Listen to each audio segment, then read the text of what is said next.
Finally, I got a hold of Randy. Randy's back.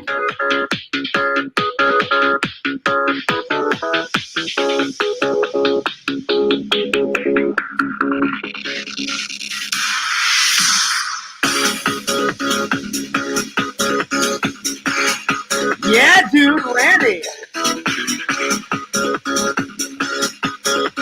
Oh, that's right. You take a sip of that energy drink, buddy.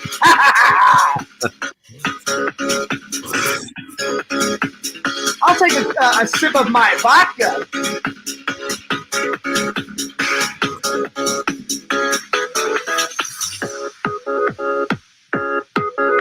Cheers.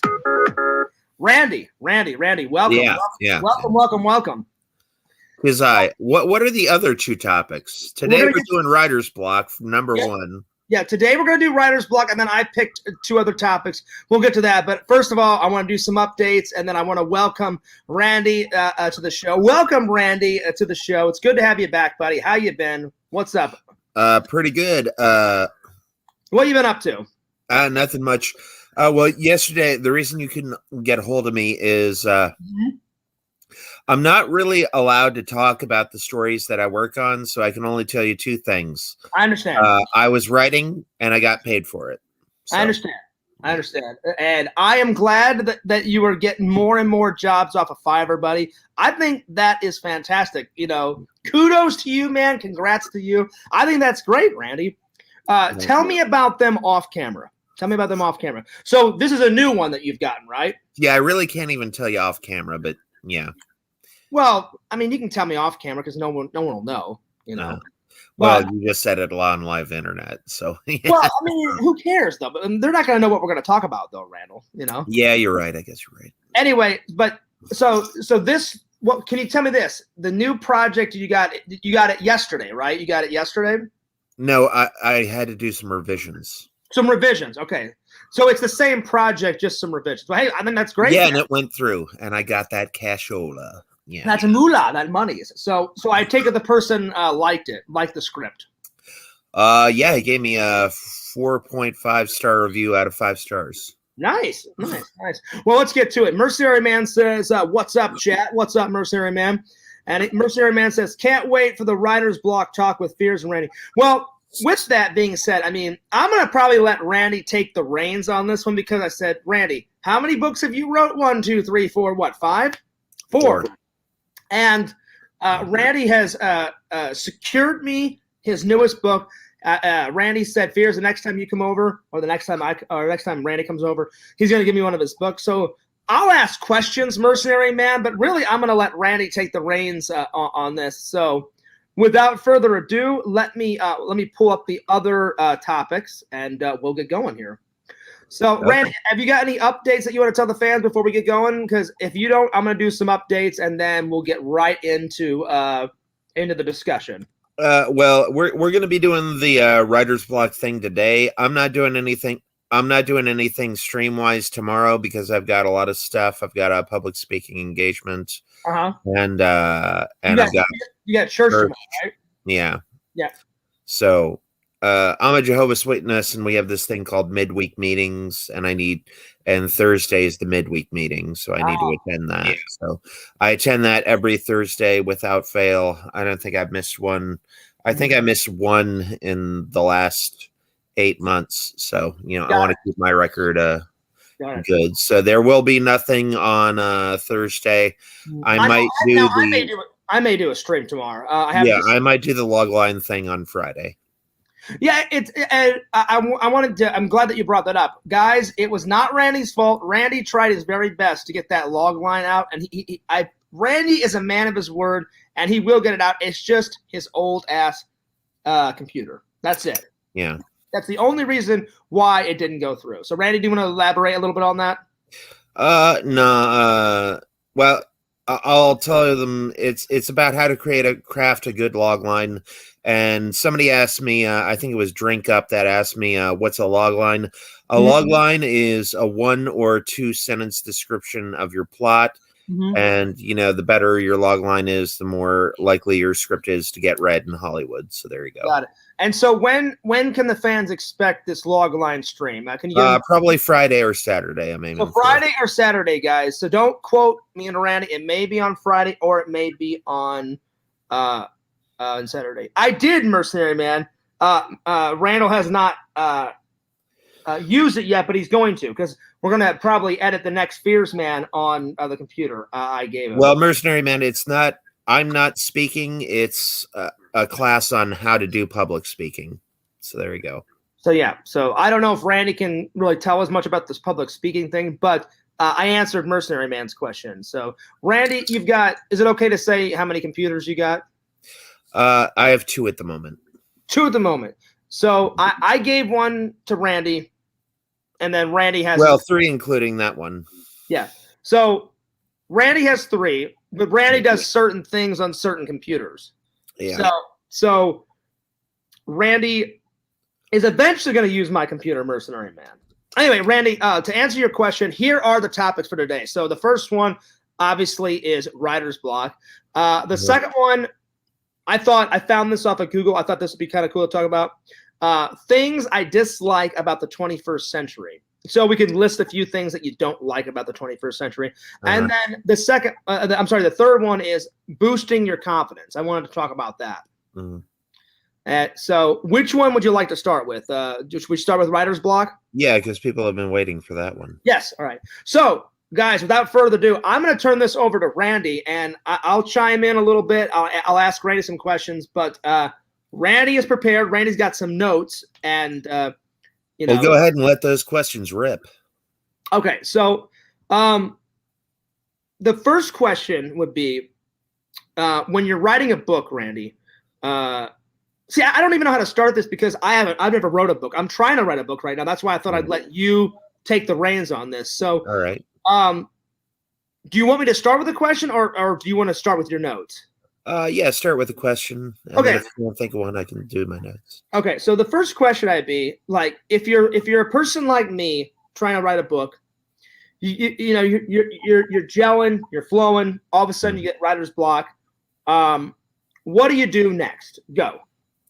Well, there's several things that you can do. One of the things that I encourage is wake up early. Like whenever you're writing a book, I like to wake up early, and that's usually when the juices are flowing, and you get some coffee in you, and the ideas start to come. You come out of that dream state, and you're just doing the brainwave thing. And now, would you say in the morning is the best time to write, or like when's the best time to write? I guess for you said the best time is you get up, you get some coffee, you get some food in you, and then you get right to writing. Yeah, well, it really depends on whether you're an early bird or a night owl. If you're an early bird, you want to get going early in the morning, and then if you're a night owl, sometimes people's best ideas come at night. I'll be honest. Sometimes I'm an early bird, like yesterday. I'm sorry, not yesterday. Oh yeah, yesterday, Tuesday. I was up at 6, Randall, and got tons of errands done. Yeah. So if there's shit for me to do, lots of errands and tons of stuff to do, then I'm an early bird. If there's nothing for me to do and it's like a day off from work, I am like a zombie. I'll sleep till like 12, 1, 2 in the afternoon because I'm not usually a morning person. So I guess your advice would be taken depending on if you're an early bird or not. Yeah. And one of the things that helps me, wake up early was number 1 on my tip list. Okay. Number 2, and this next one, I want to warn people, this next one isn't for everybody. Not everybody should do number 2 on my list because, some people can't handle it. Some people are younger and shouldn't do this.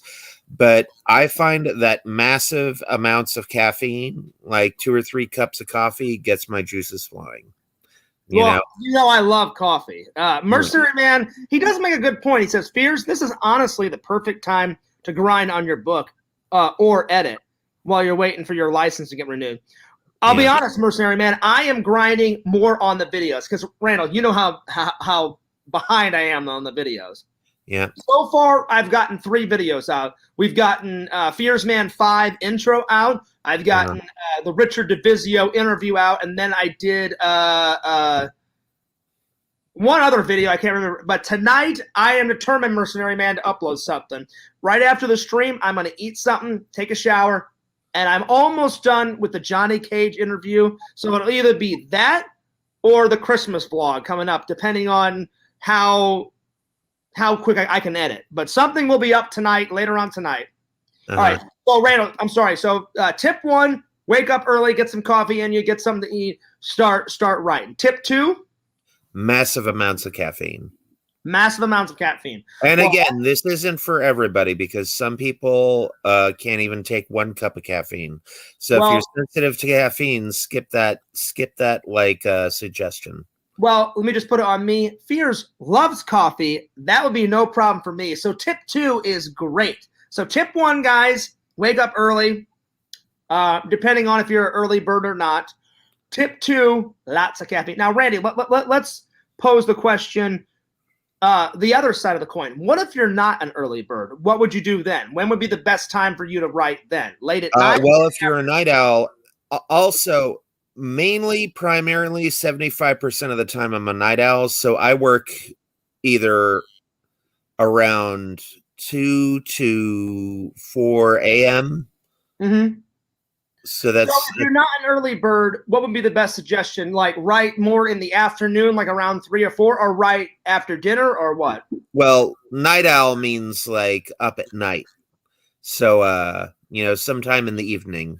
So anytime in the evening, if you're not a morning person, that's when you'd write. Yeah. Okay. Any more tips? Yeah, I've got about 8 more. All right, go ahead. Okay, so number 3 is writers groups. I cannot tell you how important going to writers groups are because the one I go to is freaking awesome. I have tons of people. They're very supportive. They all have different, intelligent, good ideas, and and writers groups will force you to do a lot of these things because, like, when you go to writers group, the one I go to is at 9:30 in the morning, so I have to wake up. I go there. There's free coffee. There's free donuts. So I get 3 or 4 cups of coffee in me, and I am ready and raring to go. Randall, I didn't mean to interrupt you. I'm just saying that's really nice of them to provide coffee and donuts. That's really cool. Well, yeah, a lot of writers groups do that, and that's the thing. Now, is this writers group through your church, or you just found this group on your own?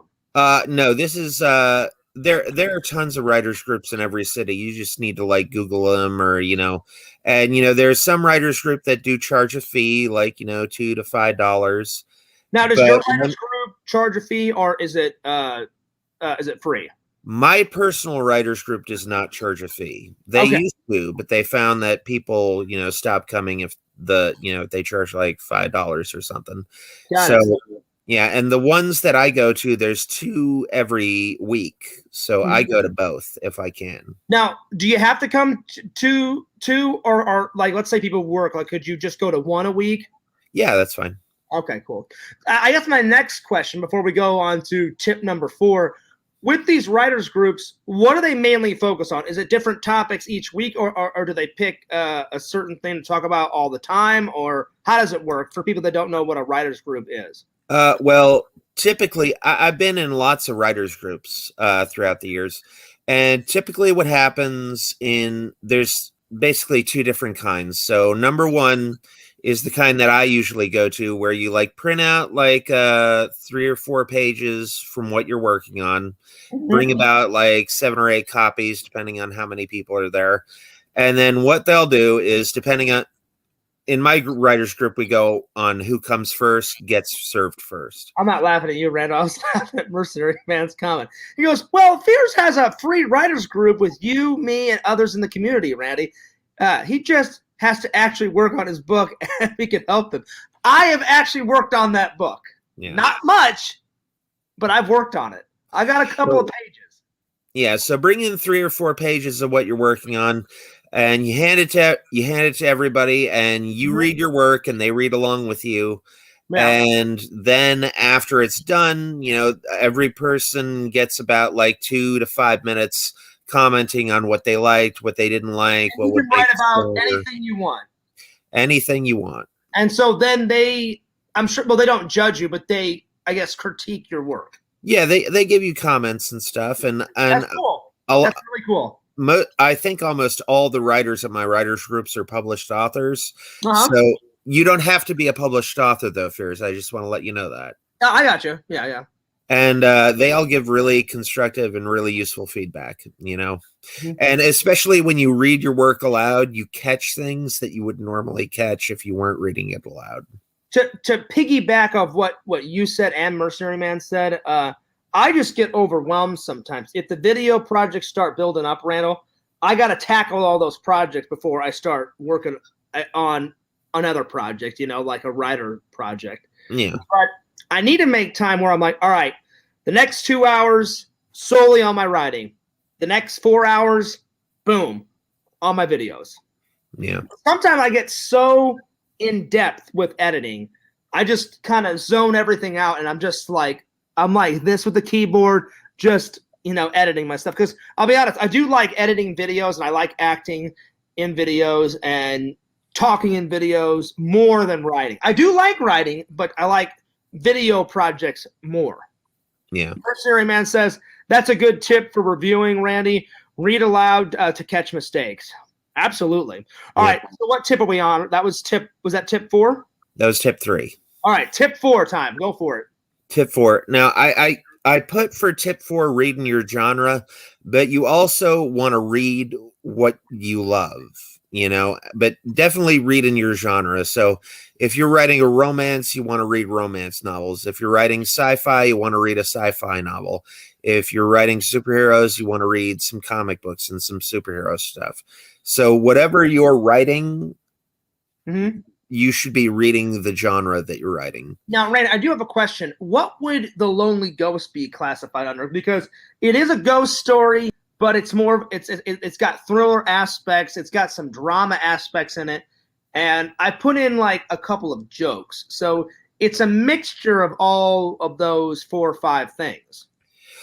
I think I would need to see it before I could classify it. But, and there's suspense in every book and jokes in every book. But I think it mostly focuses on the lead character and his romance with his sweetheart, right? No, it's him. It focuses on, you find out how he dies, and then then it just cuts to him looking at a grave, and he doesn't know that he's a ghost yet.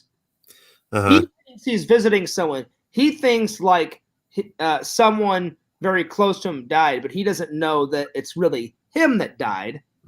Just like the short film. Yeah. And I put everything that happens in my short film in the book, but I put in a few things that happened before the short film and after the short film. And then most of the book is him trying to escape the graveyard, because once you're in there, like the short film, he has to figure out why he can't leave. And when he leaves, he has to, the only way for him to get to heaven is, a lot of ghosts have unfinished business.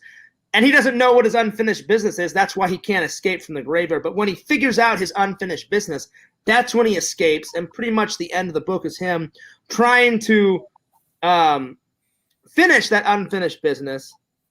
And I don't want to spoil the ending. Yeah.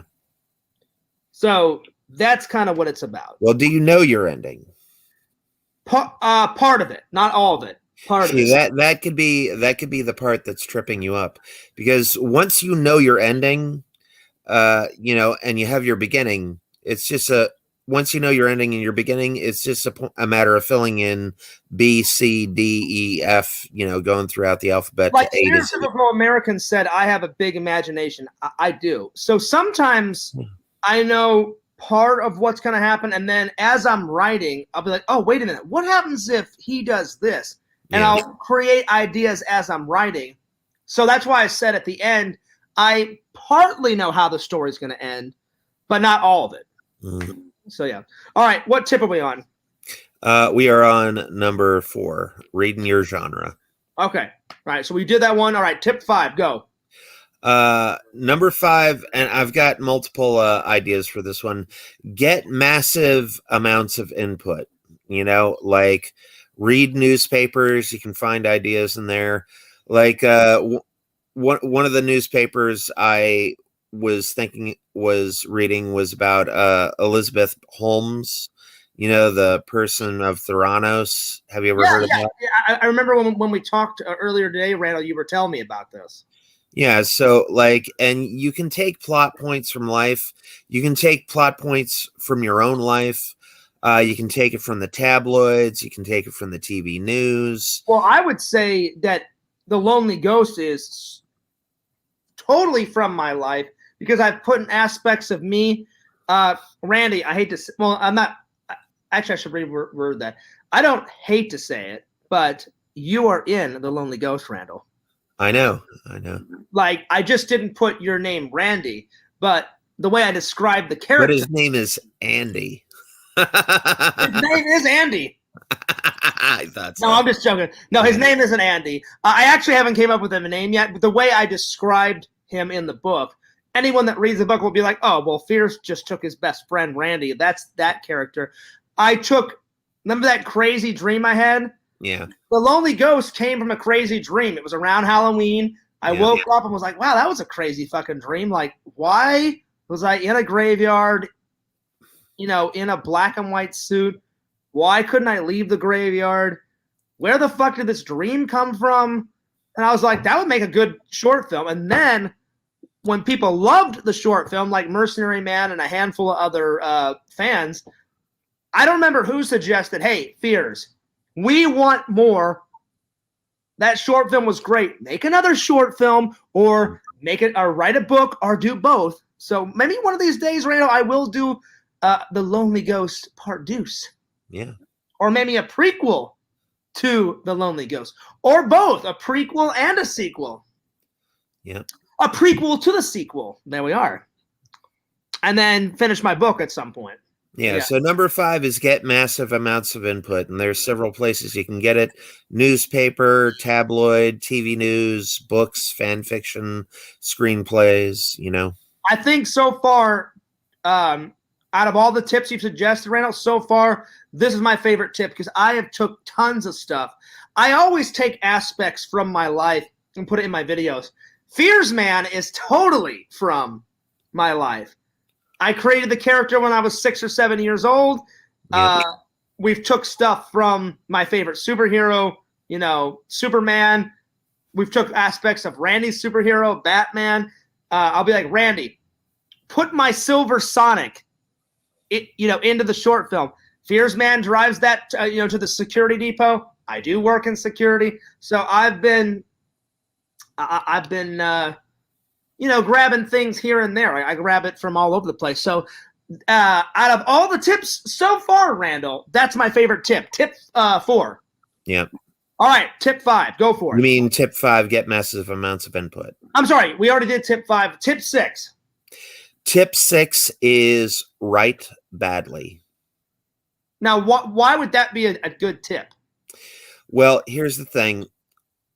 The reason a lot of people get writer's block is because they're aiming for perfection, which is the lowest standard of them all, because perfection is impossible.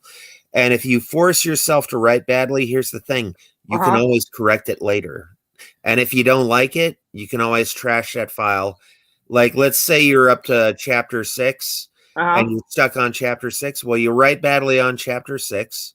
And then if you like what you wrote, because sometimes even when you're writing badly, sometimes you write some really funny shit. And if you like what you wrote, keep it and go on to chapter 7. If you didn't, just delete what you wrote for chapter 6 and write a different plot, I mean, I guess that makes sense because there's always the delete button, Yeah. There's always the delete button. So, like, let's say you write, like, let's say chapter 6, like you said, it's going okay. It's going all right. Yeah. And then all of a sudden, like in the middle of it, it just starts to, go down. Like the shit hits the fan. Yeah. But I like what Randall's saying. Finish, the chapter, and then, like Randall said, I guess then go back and like tweak it. Here's a little pro tip I'll give you.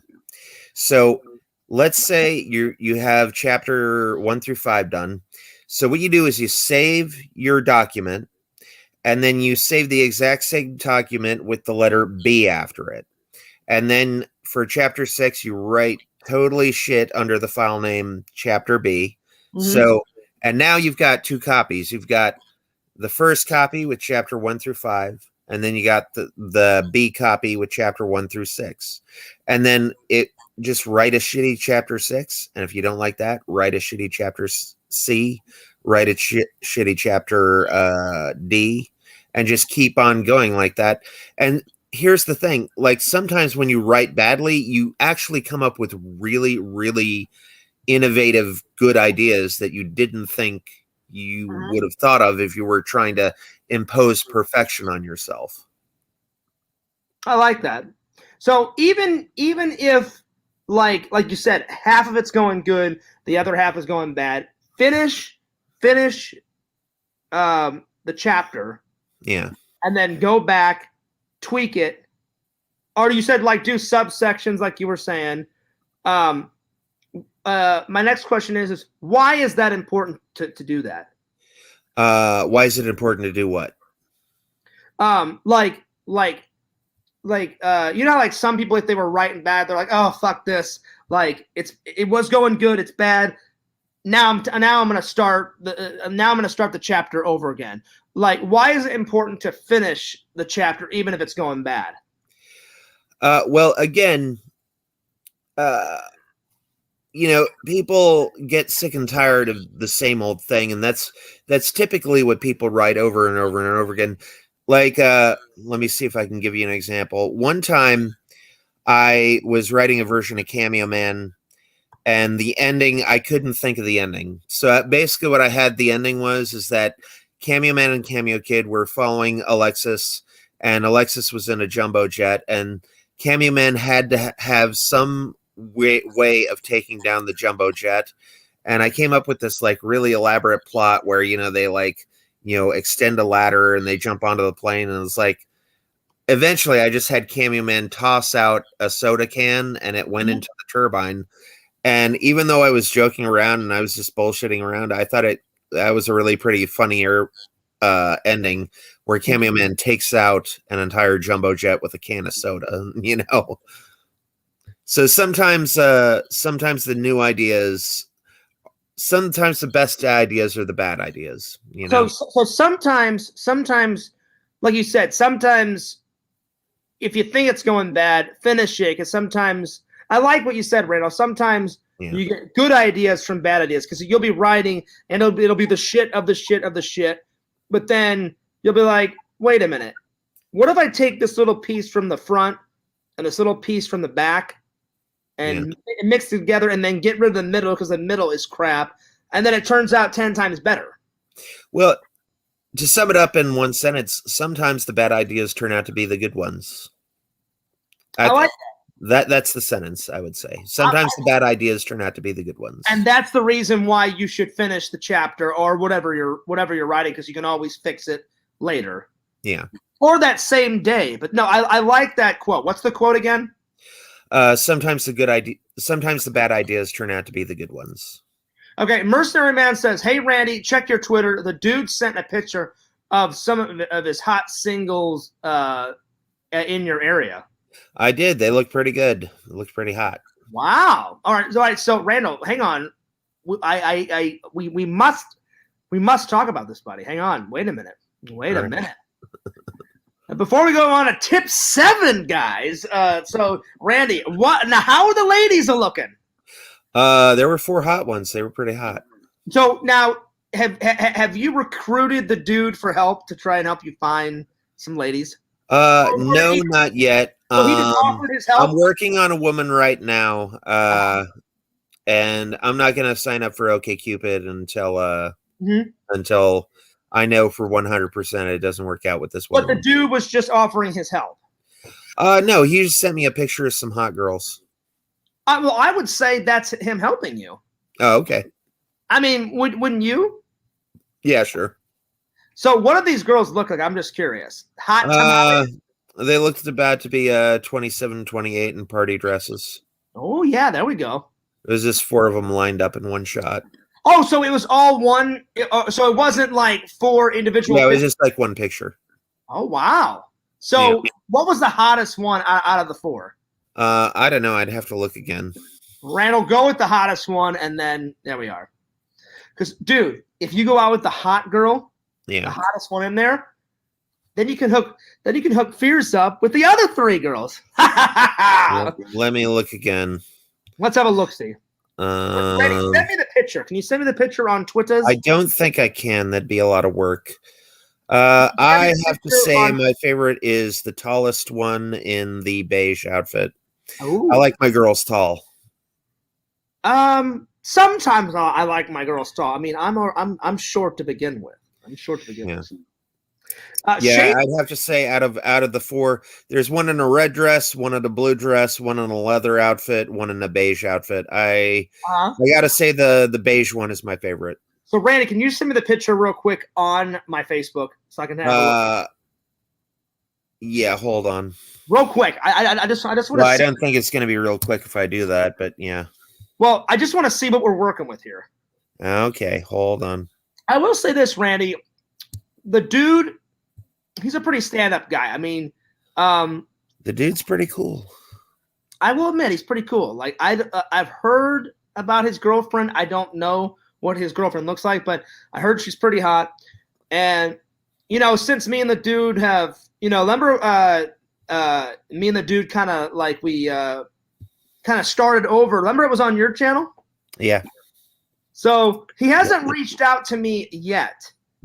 But it was a good step forward, don't you think? That I apologized to him and said, "Hey, look, like let's forget all this bullshit. Let's just start from scratch, and start fresh." Don't you think that's a good sign? Definitely, yeah. Now, here's my question, Randall. Do you think he'll reach out to me at some point? Because he hasn't yet. But I'm giving him like I'm not gonna beg him. I'm just saying I would love for him to reach out at some point and be like, "Hey, Fears, like I'd love for him to one day come back onto the channel, like in the comment section, like everybody, and like talk." But he hasn't done it yet. But what are you gonna say about all that? I would just be patient. Okay, sounds good. I will. It's like you can't force a tree to grow, Fears. You got to wait for the tree to do it in its own time. Oh, absolutely. Now, does he still come to your shows, Randall? He's commented on several of my shows, yeah. Okay, cool. All right, let's have a look-see at this picture, guys. Let's Yeah, the beige one is my favorite. All right, let's see. Let's hear the one to the far left. Oh my God, Randall. Oh my Lord. Yeah, I think the woman in the leather would be more your speed. Listen, Randall, I'll be honest. The girl in the leather is great. Yeah. Randall knows the type of women I like. Definitely, I would go with the girl in the leather. Randall, Mercenary makes a fantastic point here. I want to read this, and if you could you highlight this on the bottom? It says, "Yeah, I mean Stephen King threw away the first few pages of Carrie, and look where that went." And that is true. All right. Yeah. Mercenary Man says, "Yeah, I mean Stephen King threw away the first few pages of Carrie, and look where that went." Very true. And a lot of people don't know this story. True. When Stephen King was writing his first book, which was Carrie, he initially said, "This sucks. I don't like it." And then his wife got curious, and she goes, "Oh, what's this?" And she read the few pages, and she was like, "Stephen, this is really good." And he's like, "Really? I thought it was crap." And he goes, "No, it's really good. You should sit down and finish this. I really like it." And thank God he listened to his wife, and then the rest is history. That was his first book, runaway bestseller. Also, instantly became a movie with Sissy Spacek. Also, Randall, did you hear about this one interview that he did where he said, "Every time I got a rejection slip saying, 'No, Stephen, thanks a lot for trying to write this, but this is crap, this is garbage,' he would nail the rejection notes to the wall. and he said he got so many rejections that it ripped off the nail, Randall. Yeah, and he had to get a bigger nail. And he had to I believe I was the one who told you that, but thank you. Yeah, I couldn't remember. Somebody told me that, and I was like, wow. But see, it doesn't matter. It doesn't matter if it's in real life or Hollywood or whatever. If you get 1,000 no's, but all you need is that one yes. Yep. That one yes. Very wise, very wise. So anyway, Randall, back to more important matters. No, I'm just joking. Let's analyze this picture here. Now, I will say I do like brunettes a lot more than blonde. But Randall, I see your point. The tall girl, she's a rockin'. Yeah. She's a rockin'. I mean, very nice smile. The girl in the leather is fantastic. She's short. Around my size. I don't know if it's black or brown hair. It looks black. But Randall, if you'll notice the girl to the right of her, the girl in the blue, I mean, she's a rockin' too, you know? Yep. But Mercenary Man says the girl in the leather is the dude's girl. But then the girl in the red, listen, Fears would take any of these girls. But if I had to pick, it would go like this. It would go probably the girl in blue first. Mm-hmm. I like girls with tans. She's a little bit more tan. I like the length of her hair. She's got a wonderful smile. So the girl in blue first, then the leather Charlie Angels girl right next to her, rocking, and then the tall girl, and then the girl in the red dress. Yeah, we got a Russian in the chat. So Randall, if you had to pick the lineup, which ones would you date first, and then like how I just did? Go ahead. I just go with the girl who's tallest, and I would leave it at that. There you are. Okay. Yeah. All right. You might want to delete that. I think that link is to something bad. So I know it is. I'm gonna get rid of it, Randall. Oh my gosh, Mercenary Man says the girl in the leather fit is the dude's girl. Well, you didn't say that. I thought I was trying to say it first, but you talked over me. Oh, I'm sorry, Randall. Well, but I thought the dude said that these were local girls, like around like where we live. No, it's local girls around where he lives. Oh. Yeah. Well, that sucks because now we can't get with them, Randall. God damn it. Yeah. So that's why I was kind of like saying he's not really helping me out. He sent me some nice eye candy though. But yeah. Oh man, they're beyond nice eye candy.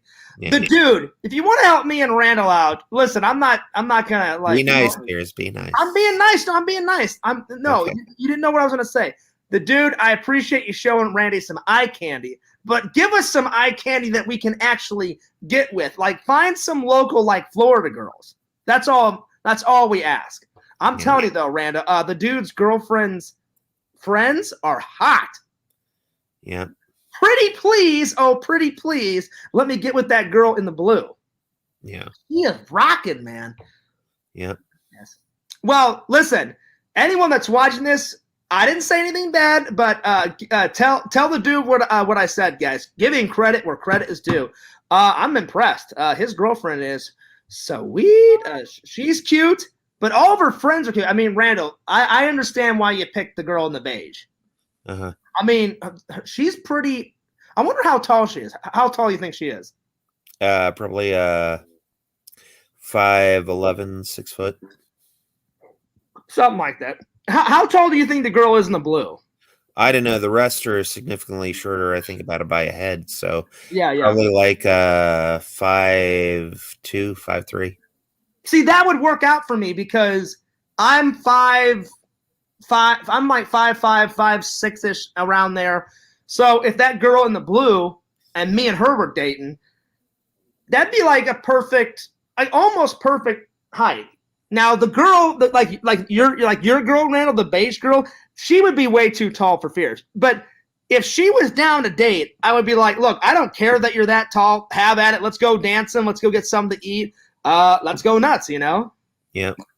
I'll be honest, Randall. Do you think you could pull off any of these girls? I don't know. Like, I get a little self-conscious, which we're going to talk about later, guys, how to boost your confidence. When they get to a certain level of hotness, I'm like, I don't know if I could pull that off. You know? Like they're beautiful, but I don't know if I could pull that off, really, if I'm being honest. Sometimes the really hot ones are the nicest ones. You just got to have the balls to go up and talk to them. Listen, I can talk to any girl, but when they get to a certain level, I'm like, well, I can talk to them, but would they really be interested to hang out? Believe in yourself, Fears. Believe in yourself. That's what I'm asking. Do you think you could pull it off and get an actual date, Randall, with any of those girls? Not currently, but in maybe about 4 or 5 months. Do you think I could? Yeah. Fair enough. You need to know the right techniques. Oh, well, I mean, girls like honesty, Randall. Girls like boldness, and girls don't like to fiddly fart around. So if I was like, it seems like in this picture they're at like a Christmas party or they're having like a chill hangout night in someone's house or something, or well, they're all dressed up. So actually, no, they're all dressed up. So it looks like they're about to go out on the night on the town. But like I said, it could be a party because I see a Christmas tree in the background. So they could be dressed up at a Christmas party at someone's house. Yeah. I'll be honest. If I was there at that party, I would just slowly make my way over. If they had some drinks or something, I would offer, hey, do you want to drink a punch? And I would offer it to them or whatever, whatever they were serving. And then I would just start with something like, so how you doing tonight? Who do you know at this party? And just kind of start some general conversation, and then get to more like interesting things like, oh, wow, so you know that person? Oh, that's cool. Yeah, I know the dude, he's over there, blah, blah, blah. I'd be like, so, like, what do you do for a living? Oh, cool, you're a makeup artist? Great. Like, I work in security, or whatever, like, kind of, you have to kind of do, like, a little chit-chat. But, yeah. I take it from this picture, if the dude is going out with the girl in leather, then I'm sorry, not the dude, not the dude, the girl in the leather. Excuse me, I'm sorry. The girl in the leather. Sorry about that. The girl in the leather. I meant to say if the dude is going out with the girl in leather. I'm sorry. Mm-hmm.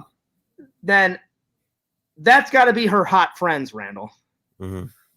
That's what it looks like. And out of all 4 of these girls, the one that I like the most is the girl in the blue dress. I mean, nothing against any of the other girls.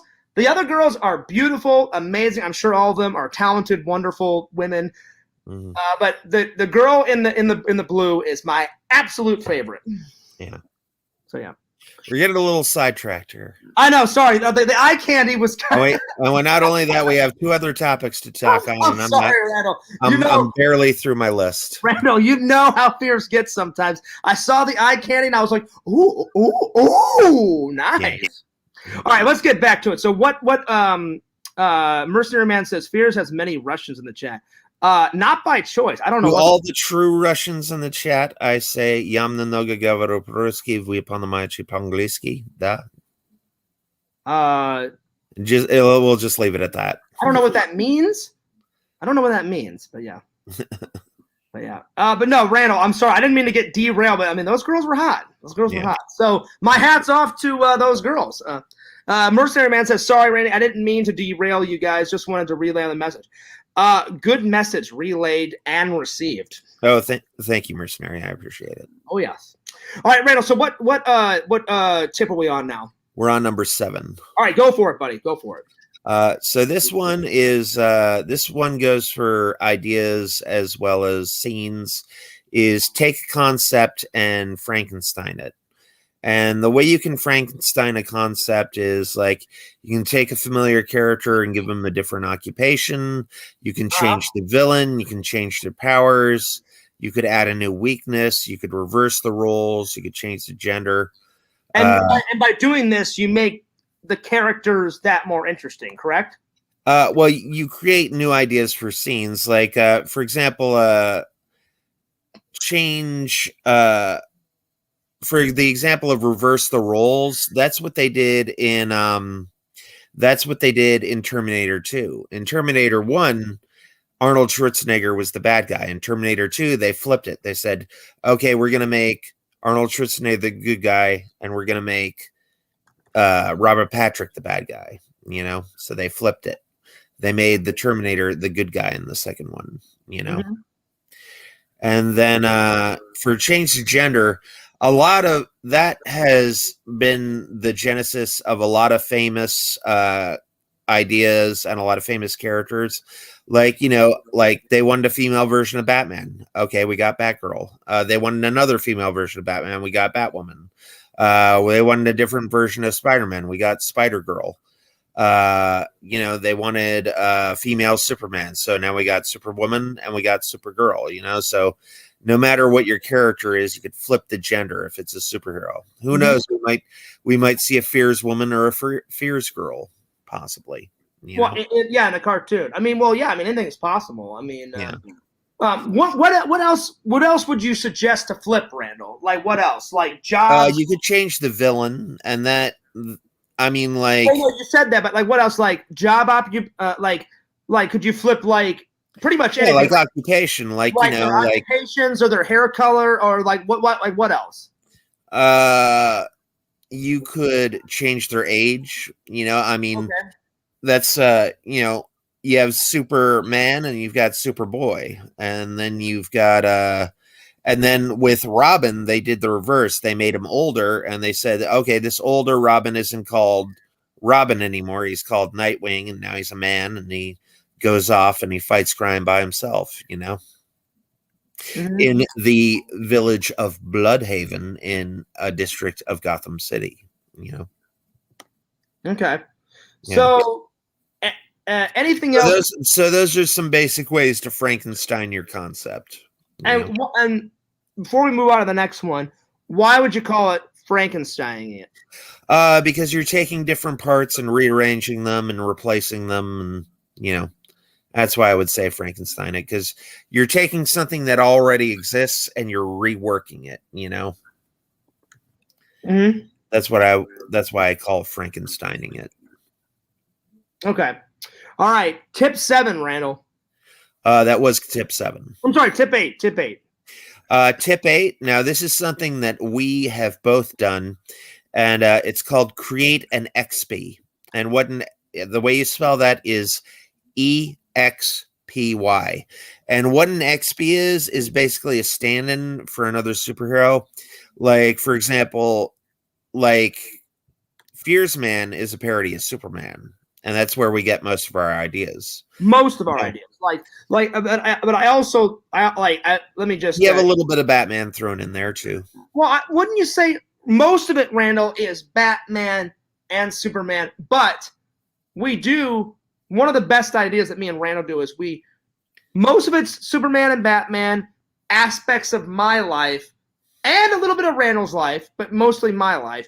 And then I said, Randy, if you want to parody any other superhero, we do. Because we steal shit. I can't tell you how much shit we've stolen from Blank Man, Meteor Man, a little bit of the Fantastic Four, lots of shit, Randall. You know what I'm saying? Yeah. And XPs are, there's lots of XPs throughout history. Like, for example, a lot of people know who the character Deadpool is, but not a lot of people know that that Deadpool is Marvel, and Deadpool is actually an XP of a character from DC Comics called not Deathstroke. No, not Deathstroke. Well, anyway, Slade Wilson is the character in the original DC Comics. So they changed the name Slade Wilson and changed it to Wade Wilson, and now Wade Wilson is Deadpool. And Batman has a female villain called Catwoman.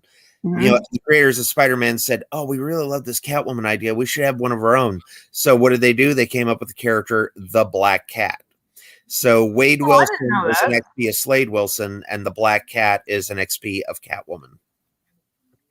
Okay, nice. So Randall, since we're talking about writing and we're talking about our superheroes, I need to ask you. I don't think I've ever asked this. Where did the inspiration and the writing and all the ideas come from for Cameo Man and Cameo Kid adventures? Well, initially, Cameo Man I thought it was 95, but I remember watching Batman Returns and having the idea, and Batman Returns was 1992. Uh-huh. So I'd have to say it's about 30 years old now. And I always wanted to go into movies and like change around the plots, having foreknowledge of what the plots were about. That kind of reminds me of that Stay Tuned movie, Randall. Yeah. And if you guys don't know, it's the Stay Tuned theme song is the Fears Man theme song. Because I love that movie. I love that movie. I always wanted to do something like Stay Tuned, but I wouldn't. Somebody said to me, Randy, why don't you just make a character like Batman and just change it a little bit? I'm like, no, it either has to be the real Batman or nothing. So essentially, I just changed, Cameo Man from going into episodes to just like a normal superhero who works for the Cameo Corporation. And Cameo stands for Corporate and Monetized Enforcement Officer. But Randy, I love how Cameo Man and Cameo Kid, not only do they fight crime, but in past episodes, we have seen Cameo Man and Cameo Kid do acting roles. Yeah. But only cameos because he's Cameo Man. So he doesn't do a full part because they're so busy. He does cameos. And he has jumped into the parallel universes. He jumped into the Crossfire commercial. Remember that, Randall? Yeah. And was like just rocking out Crossfire. Crossfire. Randall, I forgot the song. What is it? Crossfire. Don't get caught up in it. Crossfire. Crossfire. Crossfire. You'll get caught up in it.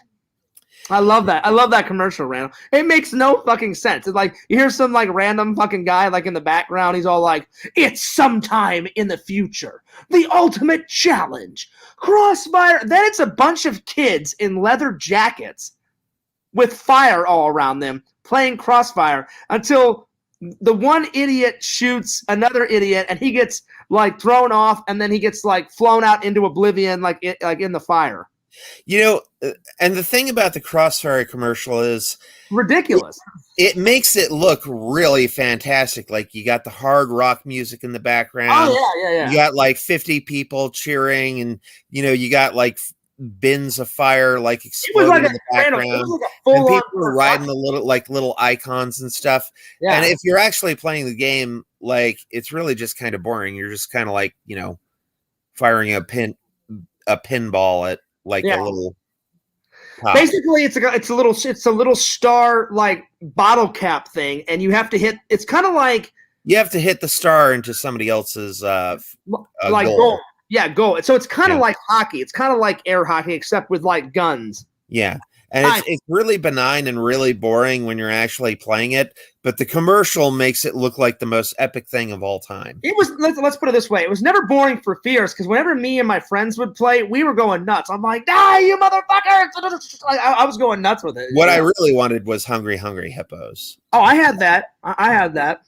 I didn't have any of the good games growing up, except for the Nintendo stuff. But I'll be honest, whenever we moved from St. Louis to like the Wentzville, O'Fallon, I lost a lot of the board games, so I've only got a handful of board games left. But then I bought some out here, Randall, because I'm determined to beat Randall at Monopoly. It will happen. It will happen. I've beaten you 3 times all the way through. That's true, Randall. That's true. Although you kicked my ass at Pool and Battleship.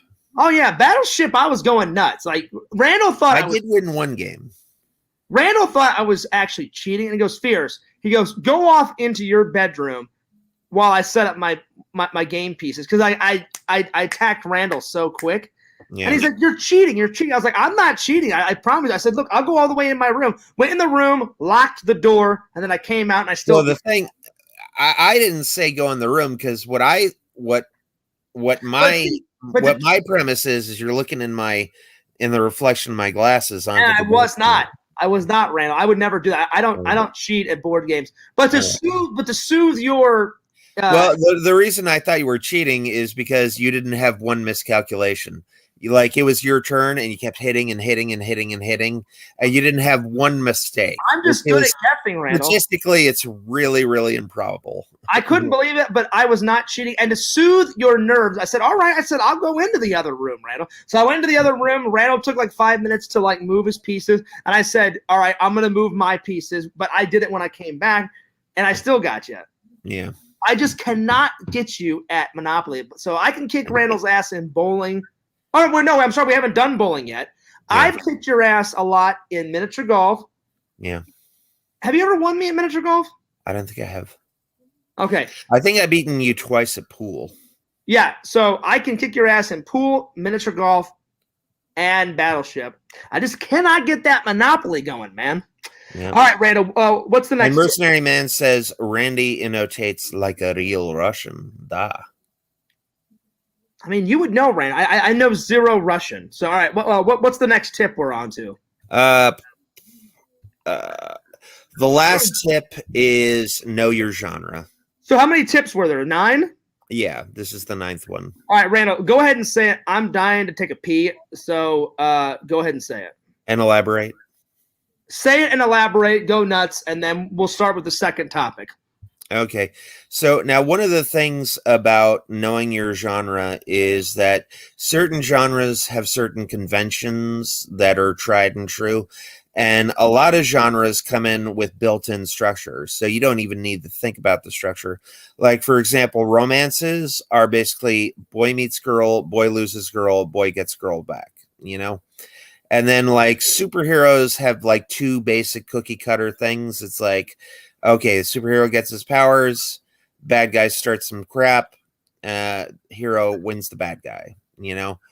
And, you know, for vampire movies, person becomes a vampire, kills a few people, then gets killed. You know, same thing for, and this is something that I've joked with Fears tons of times. I'm like, Fears, Jason, Halloween, freaking Nightmare on Elm Street, the sequels are all the same thing. Bad guy comes back, kills a few people, bad guy dies, you know? So whatever genre you're in, know your genre, because that will save you the work of having to think out and plot out the structure of your story. So know your genre.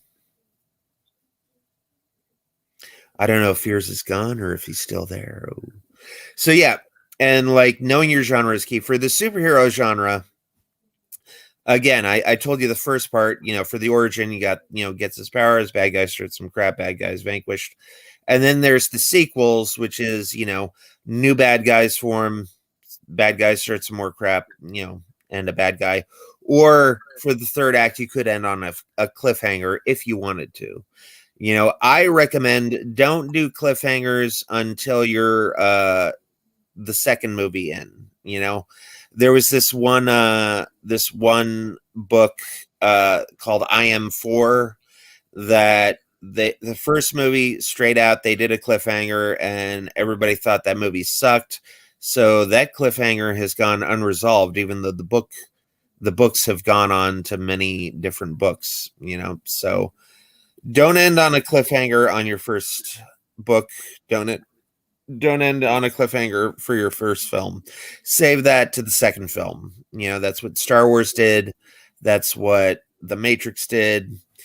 And, you know, I personally love The Matrix 2 and 3. I know a lot of people hated them. Again, those are 2 of the bad movies that I love that everybody hates. Matrix 2. Randall, I don't know about all those other people, but I love me some Matrix 1, 2, and 3. Matrix 2 has the best damn car chase of all time. Better than Bullet. I say better than Bullet. I mean, Matrix 1, 2, and 3 was amazing. I mean, I loved them all. I love Matrix. I loved them all too. I've seen. I cannot wait to see the fourth one. I cannot wait to see the fourth one. I really hope the fourth one is not a letdown. I'm sorry, I had to be back. I thought it was great. I had to use the restroom. Sorry. Mercenary Man says Fears kind of has to be here for the tip, though. He's the one that needs the advice the most. Well, he can watch it on replay. I will watch it on replay. I promise. Or Randy can just tell me later. So yeah. Well, Randy, I love all that. Anything else to tell the fans about Writer's Block? I mean, those were some great Those were 9 great tips. I heard 8 of them, but I will hear 9 after the stream. Well, I'll give you a 10th one, Fears. Number 1, even when you're not inspired, force yourself to write. Because I've heard you say this before. You're like, "Oh, I'm not inspired." You can't have that attitude, Fears. Otherwise, your book is going to take like 10 to 20 years to come out. I try not to force yourself to write sometimes. I try not to be, Randall. Sometimes I just get depressed when it comes to other stuff going in my life. And when I get depressed, I get uninspired to write, edit videos, nothing. I just lay on that couch and watch movies. And I know I shouldn't be like that, but I mean, everybody gets depressed now and then. Yeah, but sometimes you need to force yourself to write. And that's what I love about writers groups. Very true. That's what I love about writers groups, because, you know, you want to have something new to show them. Because if you keep bringing in the same old stuff over and over again, you're like, they're going to get bored of this. And that's why I think writers groups are fantastic. Randall, I did hear all my tips, go to a writers group is my favorite tip. My favorite one was number was it 4 that you said get inspired from things in your life, things from the newspaper, things from movies, everything. Yeah. Number 4 was get lots of input. That's my favorite. Like getting creative juices, creative ideas from all over. Or no, that was number 5. Here, let me go over the list real quick. Number 1, wake up early. Number 2, massive amounts of caffeine. Number 3, writers groups. Number 4, reading your genre. Number 5, get massive amounts of input. Number 6, write badly. Number 7, take a concept and Frankenstein it. Number 8, create an XP. And number 9, know your genre. And then you said number 10 was what? Believe in yourself. Got it. And write. Force yourself to write. Well, that would be my second favorite one. 10, believe in yourself. And number 5, get your creativity from all different places. Yep. It's awesome. All right, Randall, since you are the guest, which one do you want to talk about next? The next 2 topics are the last one. Boosting your confidence. Okay. Yeah, because I've got tons of stuff for that.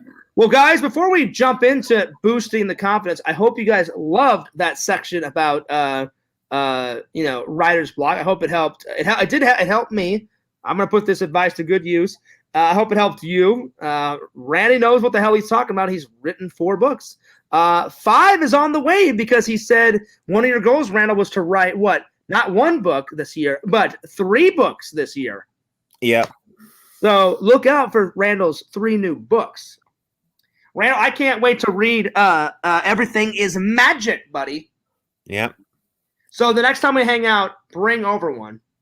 Thanks, Exhume Visions. We got Exhume Visions in his house. And speaking of Exhume Visions, I hope you don't mind me saying this. Visions wrote me today an email and said, Fears, your merch is on the way. So Visions, I appreciate that. I cannot wait. An Exhume unboxing video coming very, very, very, very soon. So I cannot wait. It's going to be good stuff. I'm excited. Visions, I'm excited. I really am. Let's see. Will Fears make progress on the Lonely Ghost? Tune in next stream to find out. You need to read that in the correct voice. You got to read it like this. Will Fears make progress on the Lonely Ghost? Hang on. Tune in the next stream to find out. Same bad time, same bad channel. You know what I call that? I call that Randall's over-the-top epic announcer voice. So let me clear the airways. I'll do mine. Will Fears make progress on the Lonely Ghost? Tune in next time on the stream to find out. That's mine. Mercenary Man says, yes, the other great author in the community. Known for his bestseller, Watch Sleepaway Camp. Exactly. That's what I'm talking about. Yeah. Exactly. No, I got to say, Visions, that's one of the best books I've ever read. That was hilarious. Me and Randall were laughing our ass off. I was like, hey, Randall, guess what? Dying. Randall, guess what? Page 69. No big surprise. Watch Sleep Camp. And then Randall looked at me and was like, Fierce, there's no way this entire book is Watch Sleep Camp. I went, oh, that it is, Randall. It is. The whole damn book. Watch Sleepaway Camp. Except for one little word he messed up on. He went, towards the end, one of the lines was, Watch Sleep Camp? And then you hear Visions pause, and he goes, I don't think so. watch Sleepaway Camp. And I fucking lost my goddamn mind, Randall. I was on the floor right here fucking losing it. Right here. Right in this exact spot. My little head, I was just like, I swear to God, Randall, I was bebopping, just laughing my ass off with my fucking Ghostbuster blanket, just fucking laughing my ass off just right here. Ha ha ha ha ha ha. Just fucking losing my goddamn mind. It was fucking great. You should definitely make more of those and sell those as novelty items. I mean, that was great. I mean, it was fucking amazing. I would that it was fantastic. It was fantastic. I loved it. I laughed. I give you 105% for effort. I'm serious. A++. Randall, people don't think I lose my mind and laugh at fans and stuff. I lose my mind almost every day. Like sometimes they'll laugh, and either on camera or off camera, I always lose my mind right in this little spot right here. I call this my little laugh zone. I literally just fall on the ground and laugh right here. Just this little spot, this little golden nugget right here. That's why whenever I do a video for Fears, I always want Fears on the phone. I never want him to watch it without me, you know? Mm-hmm. Like I either want to see him like on Facebook chat or I want to be on the phone with him because I want to hear the laughter as he's watching it. For one reason only. I remember one time Randall said this. Was this in college, Randall, or after college? You said, Fears, what brings me the most joy about our friendship is when I make a video for you and I hear you laugh. And I was like, you make great shit, Randall. And you make me laugh 99.9% of the time. I think there's only been a few times where I'm like, Randall, it was okay, but can we like switch a few things? And on those rare times, Randy will switch some, and then it'll be 10 times more fucking epic. And then Fears will laugh his ass off right in my usual spot. Yeah. I don't know, Randy. I've never fallen this way and laughed. I've always fallen this way and laughed. Yeah. Oh yeah. It's my little note. I have made Fears go tomato face quite a few times. Oh God. I mean, I have went tomato face laughter. And I don't get it. Like I get why the trolls call me that, Randall. I get it. Because my skin we all get I get a little beet red sometimes. I don't know what it is. My skin is just so sensitive. When I laugh my ass off or when I get mad or whatever or sad. Not really when I'm sad. Like even now I'm kind of red a tiny bit, you know. I just have very sensitive skin. Especially if I go tanning. Like yours is human. His face gets flushed when he laughs. Randall, lots of people do. Randall, I swear, I think we have to meme myself. We need to meme myself whenever Fears Man gets into full like goddamn rage mode. Yeah, like, we should just have like Clark Kent be like, "You goddamn motherfuckers!" and you just see him rip the shirt and the tie off like to shreds, like Incredible Hulk. And then he's like, I call upon the power of the fucking rage, man, or something. Then fucking like rage comes out of the crystal, hits Fears in the face, his face turns red, and then he's like the Hulk on crack plus 90. Yeah. And he's just like, that's what we need to do. Yeah. We even had a killer tomato in the very first episode of it was a killer tomato. But it was hidden. Because me and Randall love putting there was a tomato on the edge of Randall Brownskin's desk and for the dude there's a blueberry tree in the background. Well, if you watch the tomato on the corner of the desk, for a split second the tomato opens its eyes and smiles and then closes its eyes really quickly. It goes back to the tomato, But if you see that, Randall, that was also for the dude too, because the dude's got two channels. He's got the tomato channel, and it's called the first one is the blueberry, and it says we put so many hidden gems, so many Easter eggs in there. Me and Fears did a commentary of it, and that commentary took like 2 hours to go over. Because we were telling everybody the gems that we put in. Yeah, there was so much hidden stuff in that. But no, like in the first one, we put. There were thousands of things. We put the dude and the dude's second channel. I forgot what his channels are called. The first one's like the dude, and then the second one's like the dude streams. And the dude streams is the tomato guy that he has. But the first one is his little blueberry. We're still going to take the dude's advice. My mom thought it was an apple, but I'm like, no, Mom. We're still going to take the dude's advice, Randall. Before me and him kind of went off the deep end, off the rails, he said, Fierce, you have to have a 400-foot killer blueberry and Fears Man takes down the 400-foot, 100-foot blueberry or 400-foot blueberry.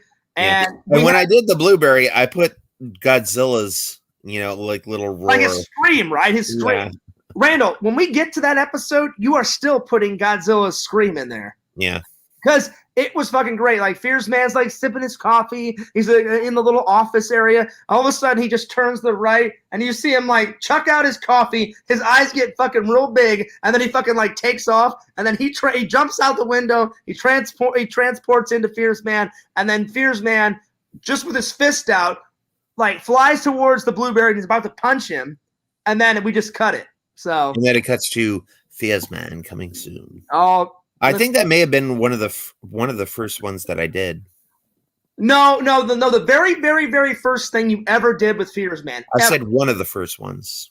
I know, but I'm telling the fans, the very first thing that Randall ever did was the trailer. And at first, there wasn't even going to be a Fears Man episode 1. Randall just said, "Hey, Fears, I was bored. I made you a trailer for your major motion picture for Fears Man. One day, Fears Man will be on camera." And I was like, "Oh, I hope so, Randall." And then after I watched it, I was like, "I want more, man." I'm like, "This trailer is amazing." And I was like, "Randall, how would you feel if we did like a full cartoon?" And Randall's like, "Do you want to, Fears?" I was like, "Oh, hell yeah." And that's how it was kind of born. It was kind of, so yeah. So me and Randall have gotten inspired. Now the writing, I put a shitload of detail into that alleyway, though. Oh, you did. You did. Oh man. I mean, you put in when my mom saw that, my mom was like, she goes to me and she goes, "Randy, is he paying you for this?" Randall, I was like, he'll make it up to me. Randall, Randall, he is. You've put detail in so much. Mercenary Man says, "When's Fears Man going to fight the Werecamp?" I don't know, like, because at first we had Sega in the cartoon, and then whenever me and Sega are cool now, but whenever Sega got mad, he was striking all the cartoons, so we unfortunately had to take him out, Mercenary Man. So I don't know if Sega would want us to put Sega and the Werecamp back in there. So until further notice, I don't think we're going to put the Werecamp back in. Until I know for sure that like Sega would want it, because I don't know, Sega's kind of gone off of YouTube, like I guess he's just done. Like, I haven't talked to Sega in quite a while either. Like, I guess he hasn't posted almost anything lately on his YouTube channel. Like I said, he's doing what he loves. He's been focusing on his Twitch, which is great. If you love that, great, go for it. Focus on that. Like, I told him, I said, "Sega, do whatever makes you feel happy." I said, "You don't want to do YouTube? Don't do YouTube. You want to do your Twitch and go nuts on Twitch and only focus on Twitch? Great, go for it, man." So, if I can figure out how to do Twitch, I'll do it. Well, you need. Do you have a video game console, Randall? I could get one. You could. Yeah, that's what I'm saying. You could get one, and I would love to play on your Twitch channel with you. That'd be cool. If I can figure out how to do it, yeah, I'll do it. I mean, I think it's pretty easy. All you do is you create a channel, and then you may want to ask Pixel because you have to hook up your your video games, to your Twitch channel or whatever, however that goes, and then you have to like buy something like I think Pixel said you have to get an adapter or something. Oh no! If you got to get an adapter, no. I think you have to get an adapter. Don't quote me. There's a certain thing you have to do to like connect your gameplay to your channel, and then you can record the gameplay. So if you want to upload it to your YouTube channel, you can also do that too. Yeah, the guy in Film Cow does it's Twitch. Something like that. Yeah. So I would either ask Sega because I'm sure he knows how to do it, Randall, because he doesn't. Here's my budget: $50 or under. I'm sure you could do it. I mean, you may want to ask Electric Eevee. Eevee does Twitch. Sega does Twitch. I'll look into it later. Yeah, it's maybe something, because that would be cool. Like you and me play video games on Twitch, even though I'm not good at video games. And I would kick your ass on Twitch. I'm sure you would, Randall. And be totally out there for everybody to see. Yeah. That's fine, Randall, because I've already established I'm not good at video games. Let me reiterate that. Fears likes to play video games, but ever since I was 5 years old. Is Fears good at video games? Hell fucking no. I suck at video games. I would love to do some magic shows on YouTube live if I could.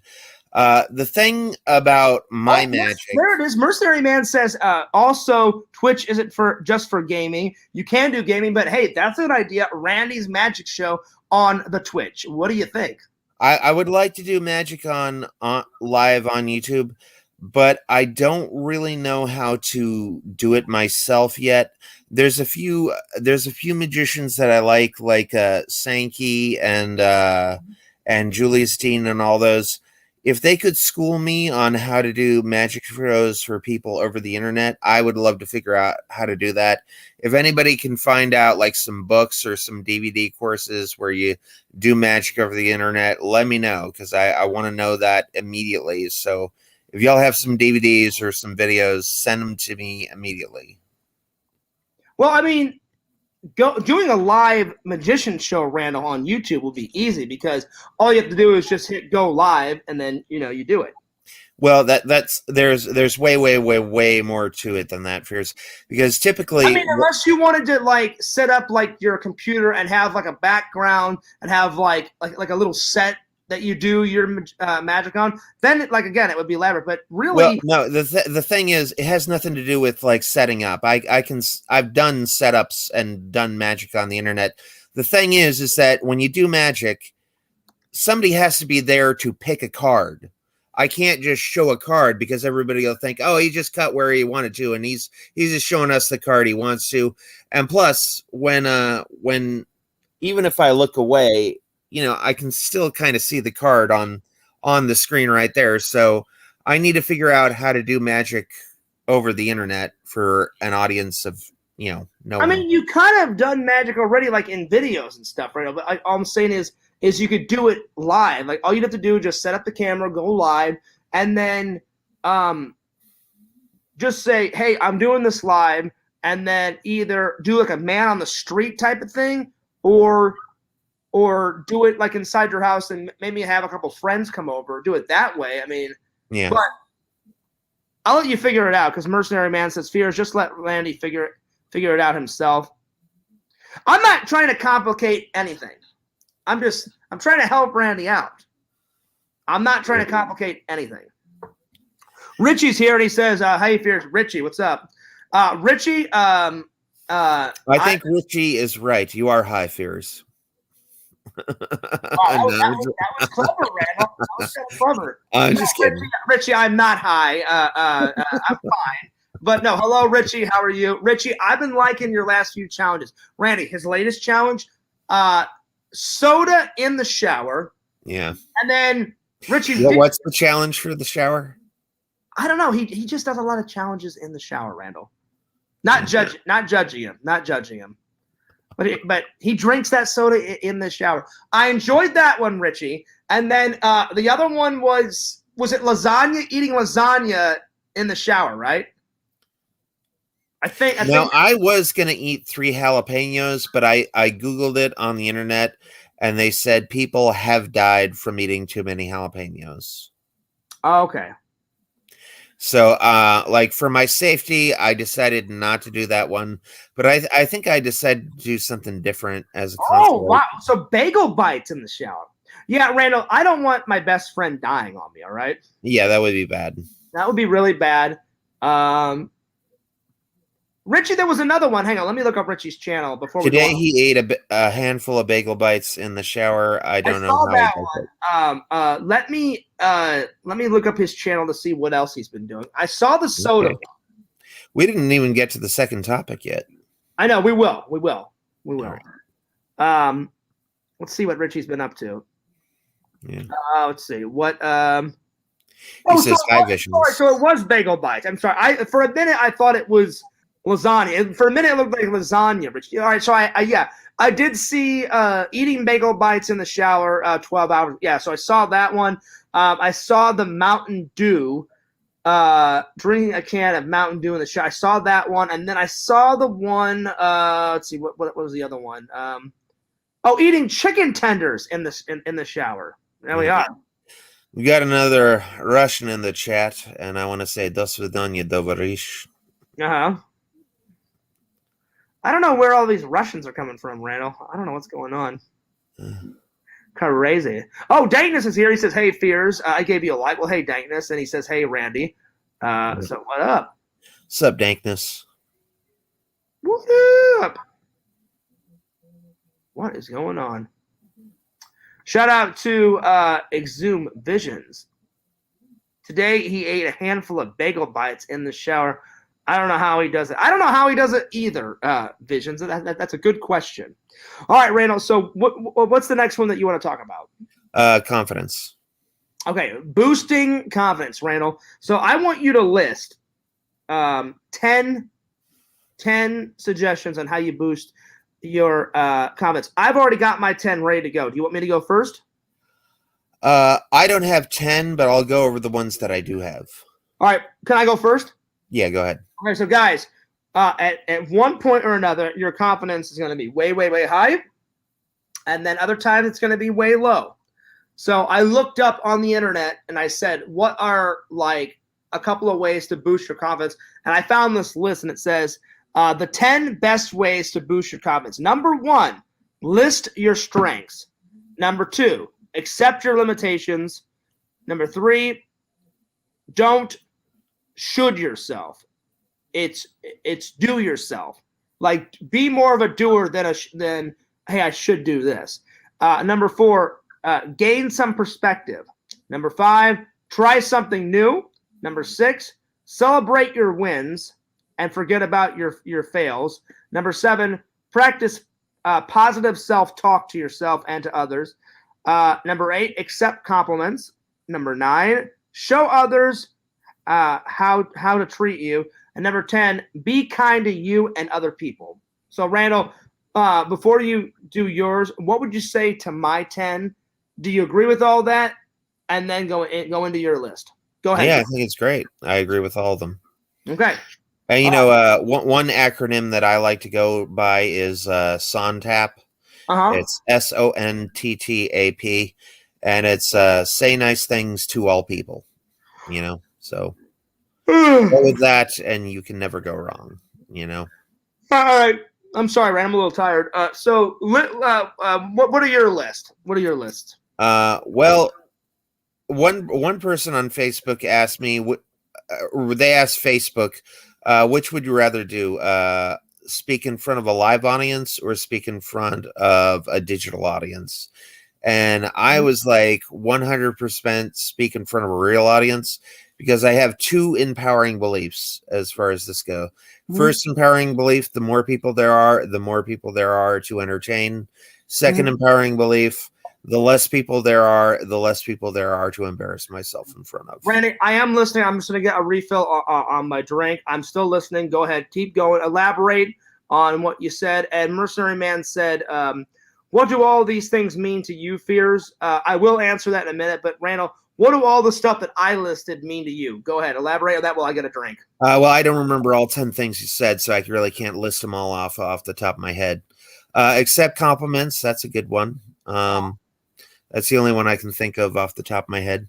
But I'll read the list in just a second. Let me get a drink. But go ahead and keep talking while I get a drink. All right. Well, okay. So continuing on what I said, as far as women goes, I remember this quote that Ross Jeffries had. Is a famous NLP practitioner. He said, "I never get rejected. I only find out whether or not a woman has good taste." And then I also go by what this other NLP guru said. He's Richard Bandler. He's one of the co-creators of NLP. Him and John Grinder created it. And he said something really great. He said, "Don't have regrets just because you didn't ask one question." So if you see the pretty girl, go up, talk to her, because the worst thing that you can say is no, and the best thing that she can say is hell yeah. So never have regrets just because you didn't ask one question is what I would say. And then another thing for confidence. Confidence is not something tangible that you can hold. Like what Fear said, some days you're going to have good days, some days you're going to have bad days. some days you're going to be pissed off about something that happened to you early in the day, and you're not going to be, quick and witted and very, talky. And then some days you are going to be on the top of your game. Like whenever I'm like really witty and are like slinging the jokes, like my mom says, Randy, you're on today, and it's like you can't. You're on top of things, Randel. You're on top of things. Yeah. Randel would like to be on top of a woman. Yep. Randel, that was my. Get me out of this, Fears. Randy, that was my funny. You need to laugh at that, man.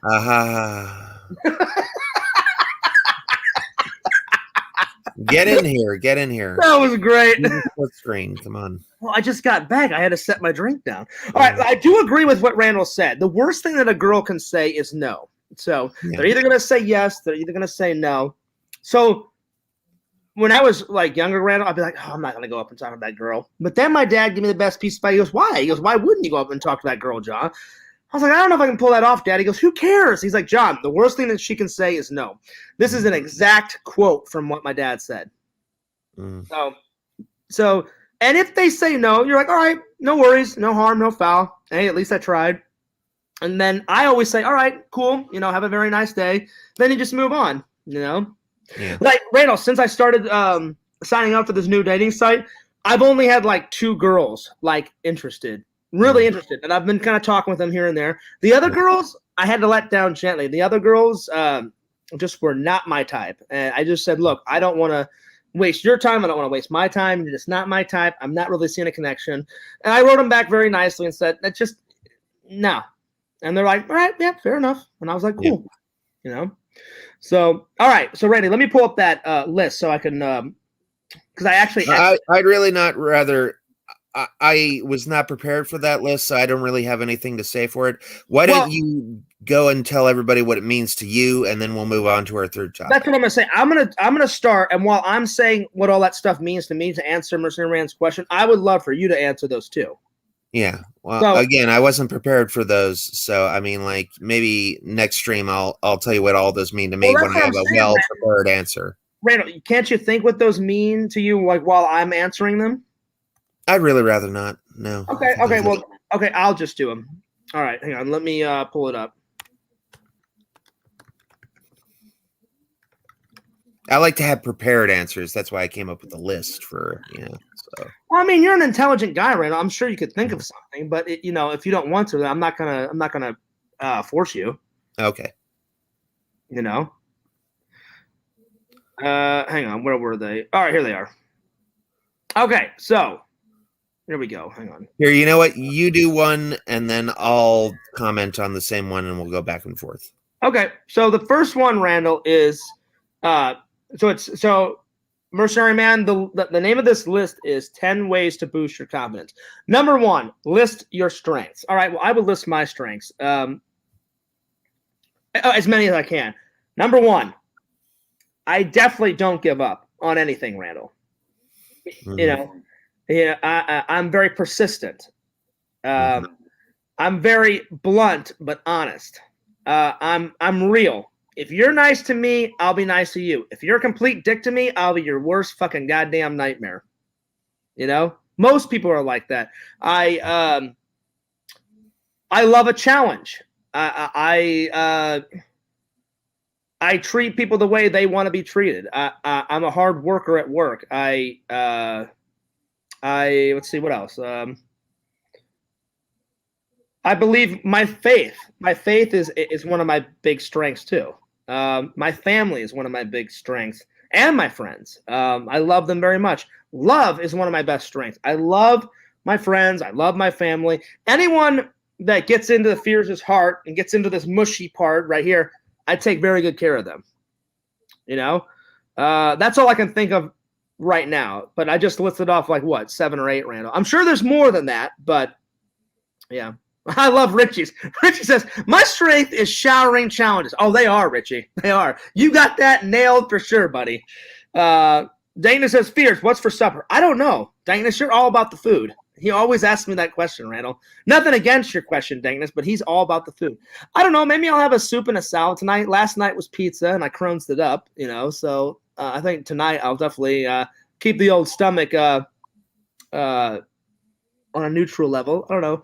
So maybe I'll make some chicken noodle soup with a side salad, or I thought about some fish sticks with some French fries. I don't know. We'll see.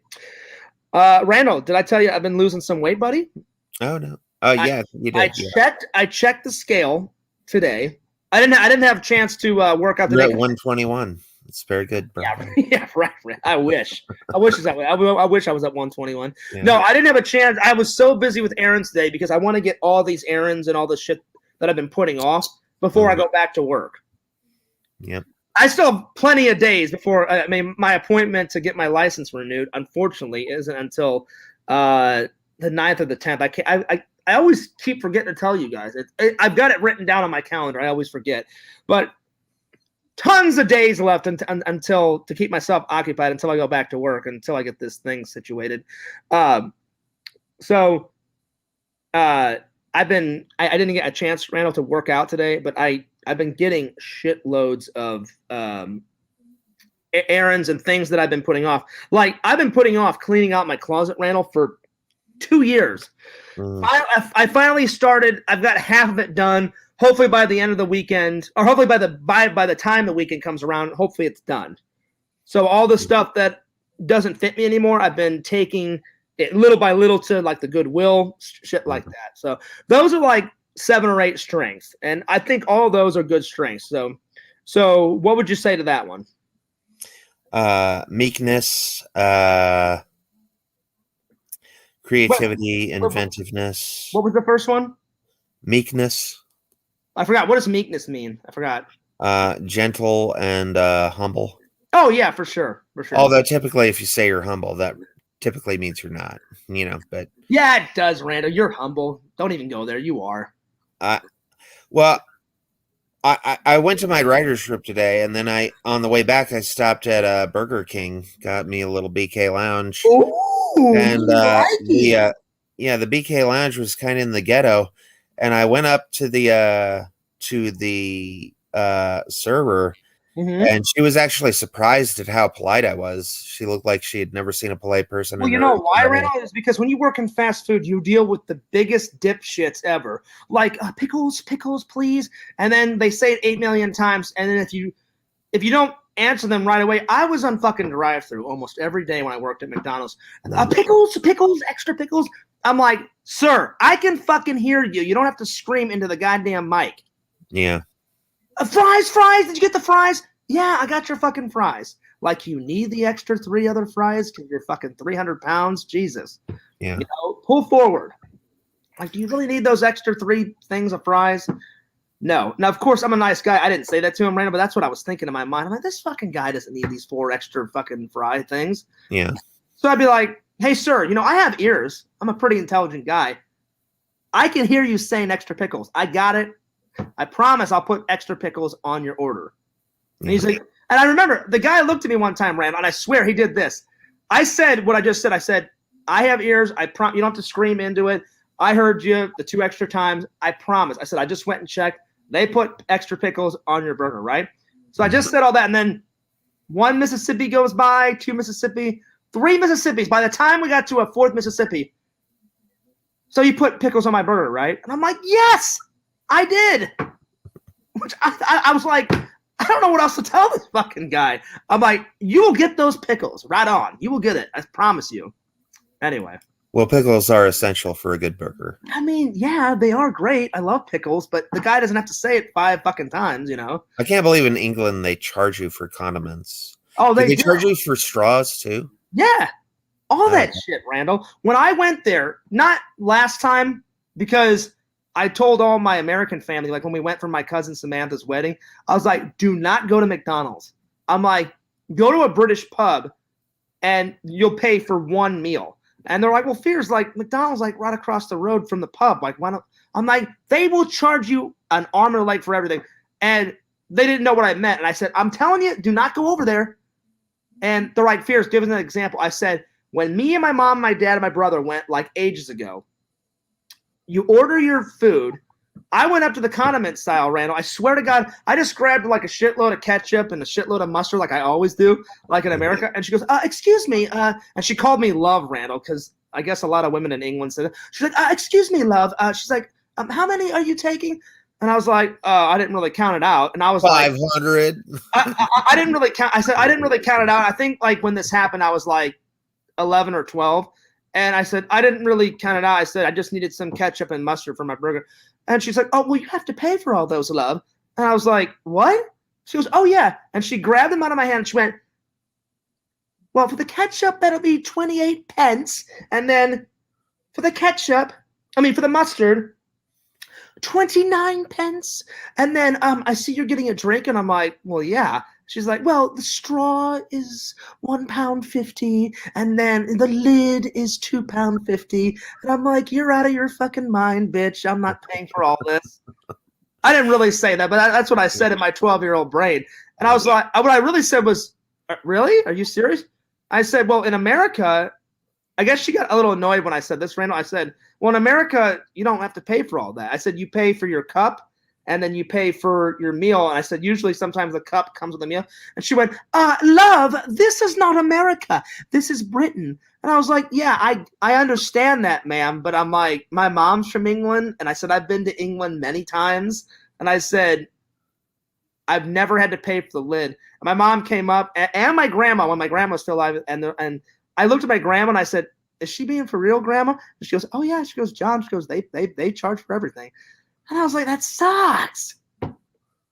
So yeah, don't ever go to any Randall. If I ever take you to England, because me and Randall have talked about this trip. Yeah. Not to meet my British family, but like Randall's never went overseas. I'm like, Randall, before you die, you got to go overseas with Fears. And a lot of my favorite actors and actresses are British. Plus, I know my way around England. I was like, Randall, how great would a European vlog be, right? Yeah. Now, while we were over there, I would probably say, hey, Randall, this is my cousin Samantha. This is my cousin Andrew, blah, blah, blah. But we would go to 221 Baker Street and check that out. Oh, yeah, Randall. I've been there. I've been there twice. What's that from, Fears? Baker Street's from Sherlock Holmes. All right. Randall, I know my British shit. Don't even go there. I know my British shit. Yeah. Excuse me. Now I'm going to choke on camera and die. Oh, my God. No, Randall, I know my British shit. But most over there, they usually like Americans. But like I said, remember that one story I told you? Me and my brother was in that arcade, and that kid just did not like my American accent and hit me in the face. But my grandma. Really? You never heard this story? No. I was like 8 or 9. My brother was like 6 or 7.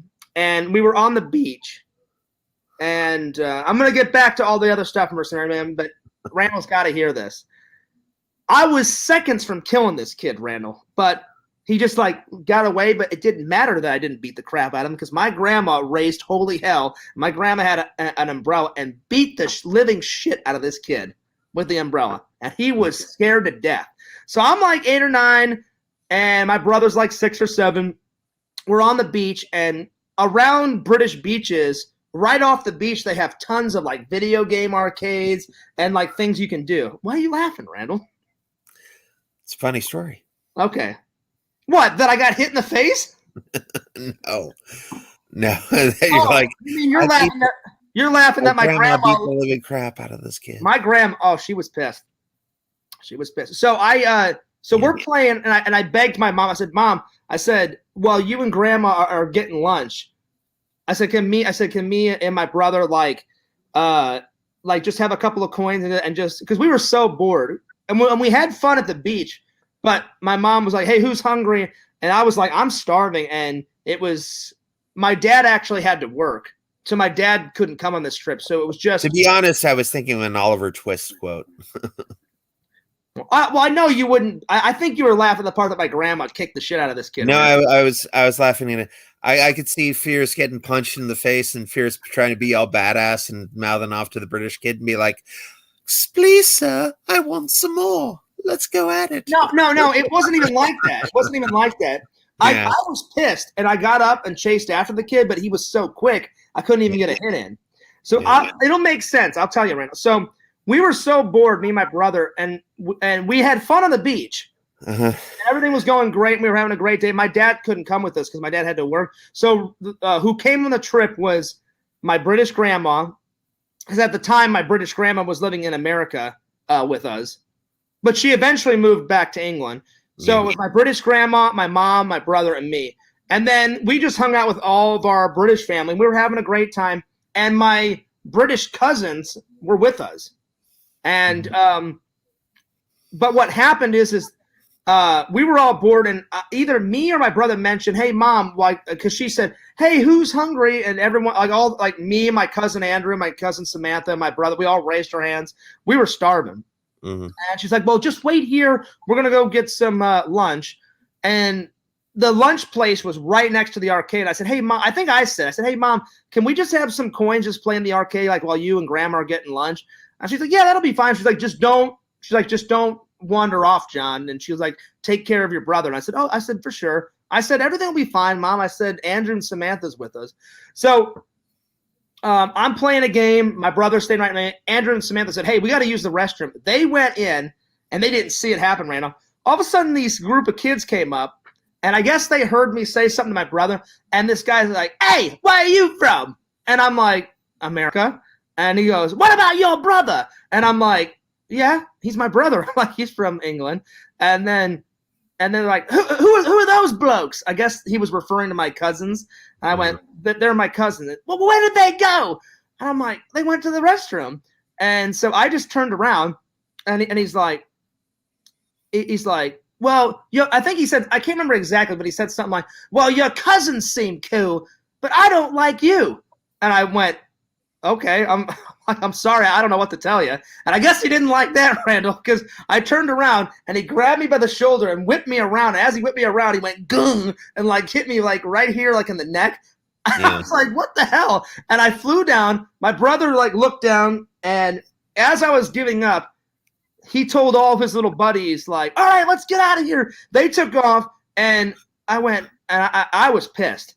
I went, and I don't remember what curse word I said, but I jumped up, and I think I said, "Oh, you asshole," or something. And my brother had already got a head start. My brother was like, he's going to come to my defense. My brother took off running, right? So I'm right behind my brother running, and all of a sudden they ran right by the little lunch area. And and as my mom and dad were, as my mom and grandma were putting the lunch on the table, to eat, my brother said, "Hey, Grandma, Mom, stop that kid! That kid just punched Johnny." And because when they used to call me Johnny, like when I was little, and so my grandma caught the kid and said, "Did you hit my grandson?" And he went, "Yeah, he deserved it." And I'm like, "How did I deserve it? I said I was from America." And then my grandma, you could see the fire in her eyes, and she was like, "That's it! How dare you hit my grandson?" She took out that umbrella, Randall, and she's like, "You bitch!" And she must have hit the kid at least 5 times.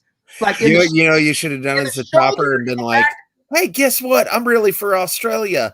Tip of the morning to you, top." Yeah, Randall, top of the morning on the bobby. Randall, top of the morning to you. I know that's the joke, Fierce. Oh, I could have said, I'm like Randall does not know where this shit comes from. No, the Barbie is Australia. Ireland is all the. I know. I was mixing it up. That's the joke. Shit. Yeah, I know. So I can't remember how many times, but that kid was scared to death. She goes, "How dare you hit my grandson?" The minute he said, "Well, he deserves it," and then my grandma's like, "Oh, really? Does he?" She pulled out the umbrella. Wham, wham, wham. I mean, she hit the kid at least 4 or 5 times in the arm because she had the kid by the arm, and then she kept hitting him in the arm, in the back, with the umbrella. And I'm take this, you little Oliver Twist looking piece of shit. Yeah, and I'm looking around, and I'm like, my grandma is fucking fantastic. This is amazing. And I'm looking around, and all of a sudden, like, I see. How old were you at the time? I was like 8 or 9. My brother was like 6 or 7. And all of a sudden, I look, and I see policemen coming. And I was like, oh, shit. They don't call them policemen. They call them bobbies. Bobbies, excuse me. All of a sudden, I saw the bobbies coming, and I was like, oh, shit. I'm like, is grandma going to go to jail? And so these kids, I guess, didn't have any, like, parents around. So my grandma was smart. She saw, I guess, the cops like out of the corner of her eye. So she stopped and she goes, "Oh, let's just see what the police have to say about this." And I'm like, this is amazing. So all of a sudden the cops said, "Hey, what happened?" And as far as I can remember, my grandma said, "John, tell him what happened." I told him the story. And they said, "Don't worry, we'll take care of it." And my grandma's like, "Well, I've already taken care of it." And I can't remember what the cop said. I think the cop said, "Oh, okay." And then like he went over and talked to the kids, and then that kid was scared shitless, because he knew what he did was wrong. And then from what I remember, he went up to my mom and said, "I'm sorry for the disturbance, man. We'll take care of these kids. You guys have a lovely day." And then by this time, like, because it happened real quick, Randall, my cousins had already came out, and they're like, "What the hell is going on?" So they all went away. I guess the cop took care of them. I don't know what the cops did. We sat down, and I was like, "Mom, I got to go to the bathroom," because I'm like my neck really hurt. It was like kind of here on my face, Randall, and my neck. Like I think he meant to punch me like in the face, but I kind of tried to dodge, and he got me like in the neck part, like right here. Yeah. And I said, "Mom," I said, "I'm going to use the restroom real quick," because I was kind of crying and stuff, because I was 8 or 9 and it hurt. So I wiped all the tears off. But my grandma's like, "John, if anyone ever does that to you again, you let me know." And I was like, "Grandma, you rock." And I remember giving my grandma a hug, and I kissed her on the cheek, and I was like, "Yeah." I'm like, "Grandma's the best." It was awesome. She just kicked the living shit out of some but Randall, I swear, the kid just said, "I don't like," I guess he didn't like my accent. I did not say anything bad to this kid. He just did not like me for some odd reason. So either he didn't like Americans, or I don't know what the fuck his deal was, but he just didn't like me and my brother. And then for a minute, he almost started like on my cousins, but then he went, "Well, your cousins, they're kind of cool." And I'm like, "Whatever, dude." I'm like, "All right." I'm like, "We're just trying to play a game here, man. Leave us the hell alone, I mean, of course, I didn't say that to him, but it was crazy. Yeah. All right. Anyway, but Randall, anyway, strengths. I am creative too. I am outgoing, like you said. I'm very, like I said, I'm very loving and open. But the minute you fuck me over, I'm done. The minute you fuck me over, that's why I give everybody 3 chances, because it's stupid to give people chance after chance after chance after chance after chance after chance, because then you look like a fool. You know what I'm saying? Mm-hmm. So you only give people. That's why that big thing is like, fool me once, shame on you. Fool me twice, shame on me. Mm-hmm. So yeah. So I mean, I have a lot of qualities, but that's what number 1 means to me, mercenary man. The second one is accept your limitations. I would say, I mean, like, one limitation that I've accepted is I'll probably never get to 100,000 subscribers. I don't think that's true. I mean, I'm trying to be real, Randall, because I'd probably get to 100,000 more on TikTok, because I'm already almost at 8,000. I'm so close to 8,000. Hang on, let me see what I'm up to, so I don't lie to everybody. I mean, I'm more inclined to hit 100,000 on TikTok before YouTube, because it's took me forever to almost get 2,000 on the vlog channel, and I'm so close to hitting. I'm only a couple hundred away to getting 3,000 on the main channel. So I would say that's my first big limitation. So let me look and see how many I have on TikTok, real quick. Either I'm almost at 8,000 or I've hit 8. I can't remember. Let me look real quick. Let me have a little look. And I'm sure there's more limitations than that, but yeah, I'm so close. I'm at 7,855, Randall. So I'm so close to hitting 8,000. So mercenary man, I would say that's one of the biggest limitations I have. Is like, basically, know where I'm going in life, know my limitations, know my I mean, I'm always gonna strive to get 100,000 on YouTube. Will I ever make it? I mean, I've already been on YouTube like over 10 years, and I haven't done it yet, but I mean, I'm always trying. So that's the only one that I can think of right now. Mercenary Man. You need to get some TV time. I would get in an interview. I would love to be on TV, Randall. I would love to be an extra in a movie. If I did something like that, I know the sub count would go up. Yeah. But anyway, Mercenary Man, I'm sure there's more, but that's a big one. Randall, do you have any limitations? I don't accept that. I think you should always push your limits. I always do push my limits, but I also try to be real with myself. I try to be real with the fans. I try to be real with everybody, Yeah. I want to hit 100,000, even go beyond that, But yeah. I mean, hitting 100,000, especially on YouTube and TikTok, would be nice. I mean, it would be great if I hit it on like Twitter and Instagram and other things, but hitting it on YouTube would be really cool because then I would get what Tommy got. I would finally get a real play button. Mm-hmm. That's why I got the 1,000 fake one because I was like, I'll probably never get to 100,000, so I'll just celebrate by. And now I need to get another fake one, Randall, for the second channel because I haven't told the fans. Well, I've told the fans that I've hit 1,000, but I haven't bought a fake play button for the second channel. But I will. You get a styrofoam play button for 1,000 subscribers. Styrofoam one. Styrofoam. So, any limitations, Randall? Again, I said I don't accept that. I dedicate myself to a practice called CANI, CANI, constant and never-ending improvement. So that's good, Randall. That's really good. All right. So number 3 is I definitely don't do this. I don't should myself. I always, Mercenary Man, say, Fears, go and do this. Go and do that. Now, am I going to fail? I may fail, but I don't say, yeah, I should probably do that. Yeah. No, I'm always like, I'm going to do this. I'm going to do it, Mm-hmm. Now sometimes I achieve it, and sometimes I'm like, fuck. I'm like, I tried, but it didn't really go through, So Randall, what would you say about that? What does that mean to you? Don't should yourself. I think the correct term is don't should on yourself. Is that how it says? Don't should on yourself? No, it just says don't should yourself. Because Canny was from Tony Robbins. Here, Randall, Tony Robbins also has the quote. Randall, let me send you the list on Facebook, so then you can look at it. That'll make things a lot easier. It'll take 2 seconds. Because then you'll have the list right there, And you just telling him to me is simple enough. So I know. I'm just saying that then you can like look at them yourself, and you can have these for later, like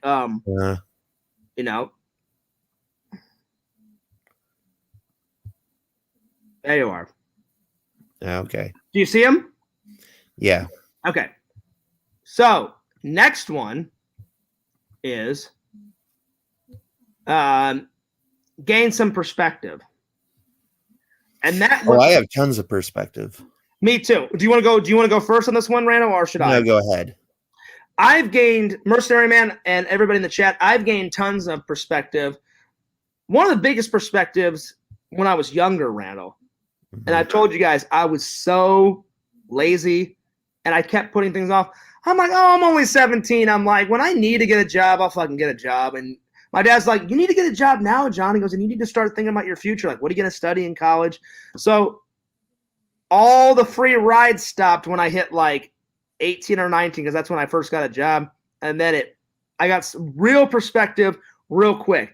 And I was like, oh, shit. I'm like, I'm only 1 year away until college or till community college because I did community college and then I went off to Collins College to get my double major in film and media arts. And I was like, oh, shit. I'm like, mom and dad's only going to help me with the big things like tuition and books and shit like that. But then I have to provide everything else. I have to provide like, all my money for like food and rent and electricity and water, and my cell phone has to stay on, all that kind of stuff. And so I got perspective real quick, Randall. And that's one of the best examples. I mean, I've gained perspective on other stuff, Mercenary Man and the chat, but that was just to give you an example, Randall. Like that was probably one of the very first few times that I got perspective because it like hit me real fast and I was like, oh shit, like, wow. No more free rides. And all right, this is real. This is real life, you know, because whenever I was a kid, I'll admit, I loved my parents, but they kind of sheltered me as a kid. Mm-hmm. Like, this is the first time I've lived alone. Mm-hmm. This is the first time, because even in college, I only lived alone in You live with the ketchup and mustard guy. Yeah. Well, I kicked him out because he was a jackass, but then You dropped ketchup out, you said. You do like, hey. That's right, Randall. No, even in college, you could live alone, but they said to save on rent and to save on money, my college assigned like dorms, and then the dorms were so small, so I was living in dorms, and then I was like, these are so small, so I told my roommate, I'm like, do you want to get an apartment? And I asked the dean of the college, are we allowed? They said, oh yeah. They said, if you don't want the dorms, they said, we've got people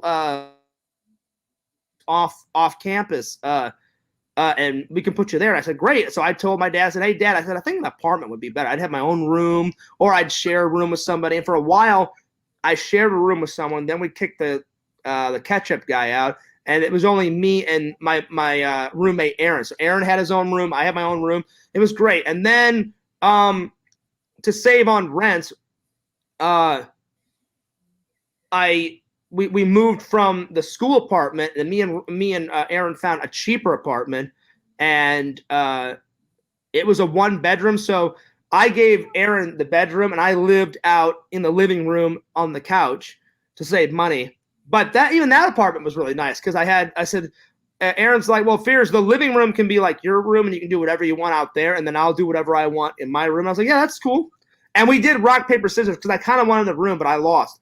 And he's like, Fears, he goes, it's better that you have the living room. You have more space out there. You've got more stuff than I do. And I was like, yeah, true. So I made like my own little room there. And, but yeah, that's like one of the biggest times, Randall, I've gained perspective. Probably the second one would be when I finally moved out here. I do everything by myself out here. I've only asked my parents a couple of times for help since I've been out here the last 2 years. When it got like, when I was in a real bad, tough situation, I was like, hey, Dad, I'll pay you back. I'm like, I'm kind of in a jam here. I'm like, can you help me out? And my dad, he loves me. He said, yeah, of course. But I've only asked him that maybe a handful of times, maybe 3 times. But it was like super serious, Randall. So what about you? What have you gained perspective on? Life. I've learned that life is not going to bend to your will just because you're a nice guy. Very true. Very true. You got to expect conflict. You got to expect arguments. It's part of life. Very true. And you can't cut certain people out of your life, because there's some people that you're going to fight with and you're going to have conflicts with that, you just can't do anything about. And you know what, Randall? Sometimes you're going to have conflict with your parents. Sometimes you're going to have conflicts with your boss. Yeah. Sometimes you're going to have conflicts with your friends. It's unavoidable. Nobody wants to get into arguments, Me especially. I really don't know anybody who enjoys arguments. Well, I know a couple of people online, Randall. I do. Couple people. But yeah. If we're being honest. But no. I especially don't want to get into any argument. And like you said, what you just said struck a chord with me. Oh yeah, I've been in tons of fights with my parents. Tons of fights. Well, not tons of fights with my boss. Not my main boss. Past bosses I've had arguments with, but nobody likes an argument. But so I've gained perspective. But yeah, the world is not going to reward you just for being a nice person. Exactly. And I was about to say that really struck a chord with me too. It sucks, but what Randall said is totally 195% positive, true. If you're a nice guy, it's that old saying, Randall. Unfortunately, nice guys finish last, and it sucks. Well, the race isn't over yet, John. And it sucks. I'm just saying, it sucks that nice guys finish last. It should be nice guys finish first. If you do everything right and you treat people right, for the most part, I treat people the way they treat me. If you treat me right, I'll treat you right. You treat me wrong, you're a fucking dick. I'll be a fucking dick plus 90 to you. Mm-hmm. That's just how I am. You get what you give. But normally I'm a pretty nice guy. You ask anyone from my high school and college, I'm a pretty nice guy. Yep. And sometimes it's got me far, and other times not. Perfect example. Some of my past relationships, nice guy. Guess what? I finished last. So, unfortunately. But like you said, Randall. Well, again, the race isn't over yet. I was just about to say that, but you just beat me to it. I was going to say, but Randall, like you said, the race isn't over. Speaking of my ex, I told the fans, I kept, Randall, it was actually one of the fans' ideas to send her a Christmas present. I don't know if anything will come of it, but I said, well, because every time I've asked her to hang out, she's either too busy or there's an excuse or something, but I took the fans' advice and I got her a little something. And I kind of took your advice too, Randall, I'm not going to tell everybody the advice you gave me, but I didn't get to tell you this the other day. Yesterday, I sent it. So okay. I'm a little nervous. I didn't tell her that I sent it. I just thought, all right, well, it'd be better if I just let her find out. I'm not going to tell her. Yeah. So I didn't tell her. I just I haven't spoken to her in about a week and 2 or 3 days. So almost 2 weeks. It's not 2 weeks, but it's almost 2 weeks. But I thought, you know what? It'll just be easier. I just mail it off. Whenever she gets it, she gets it. She'll see it. She'll see what it is. And then I'm sure she'll reach out and say, hey, I appreciate that. Thanks. But I don't know if she'll want to hang because I think she's still with Mr. Dingledork, whoever she dates. That's what I call him, Randall, Mr. Dingledork. Yeah. Because I don't really know his – I think I know his name. But I'm not 100% sure, but I don't know his name for sure. So I just call him Mr. Dingledork. Because I've seen a picture of him, and, oh, my God, he looks fucking hilarious. And that's all I'm going to say. That's all I'm going to say. I'm trying to keep this positive, Randall. But do I think she should be with Mr. Dingledork? No, because obviously it's not working out because I found out through the grapevine and through her – she's already dumped him once, so why on earth would you go back? If it's not working out. Now, with me, it's different because we just got into like one little tiny argument, and I think ours is salvageable. I think so. But apparently with this other guy, it was tons and tons and tons and tons of problems. That's just what I've heard through the grapevines. I don't want to spread any rumors. She told me a couple things that happened, and I was like, oh, well, that doesn't sound good at all. And I guess he was nice and like, I know she doesn't want to go back and live with her stepdad. And I remember like when she did dump him or he dumped her, or whoever dumped, she said, oh, well, I'm going to live there until like February. So I'm saving up my money. And when I get my tax return, then I'll probably get a place of my own. I said, yeah, I said, if you're not happy, I told her, I said, get out of there as soon as possible. And I did offer, I said, if you want to come. Maybe this is the best topic, best for off stream. Well, I don't mind. I've already told the fans. I'm not saying anything bad. I even told her, hey, if you want to come and you need to stay with me, we're friends. I don't mind. And she thanked me, but I don't think she'll ever take me up on that offer. But I don't know. We'll see if this gift works. I think that Randall, when you were over last, I showed you the gift. You thought it was very, very, very well thought out and very thoughtful, correct? Yeah. I put a lot of effort into it, so we'll see. Just let you know, Fears, I got your gift. Creed on Blu-ray is coming. Creed. I didn't want Creed. I already have Creed. You mean what do you want? Speed.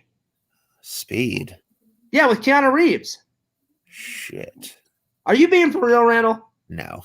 Oh, you dick. That was good, Randall. You're like, hey, Fierce, Creed. All right.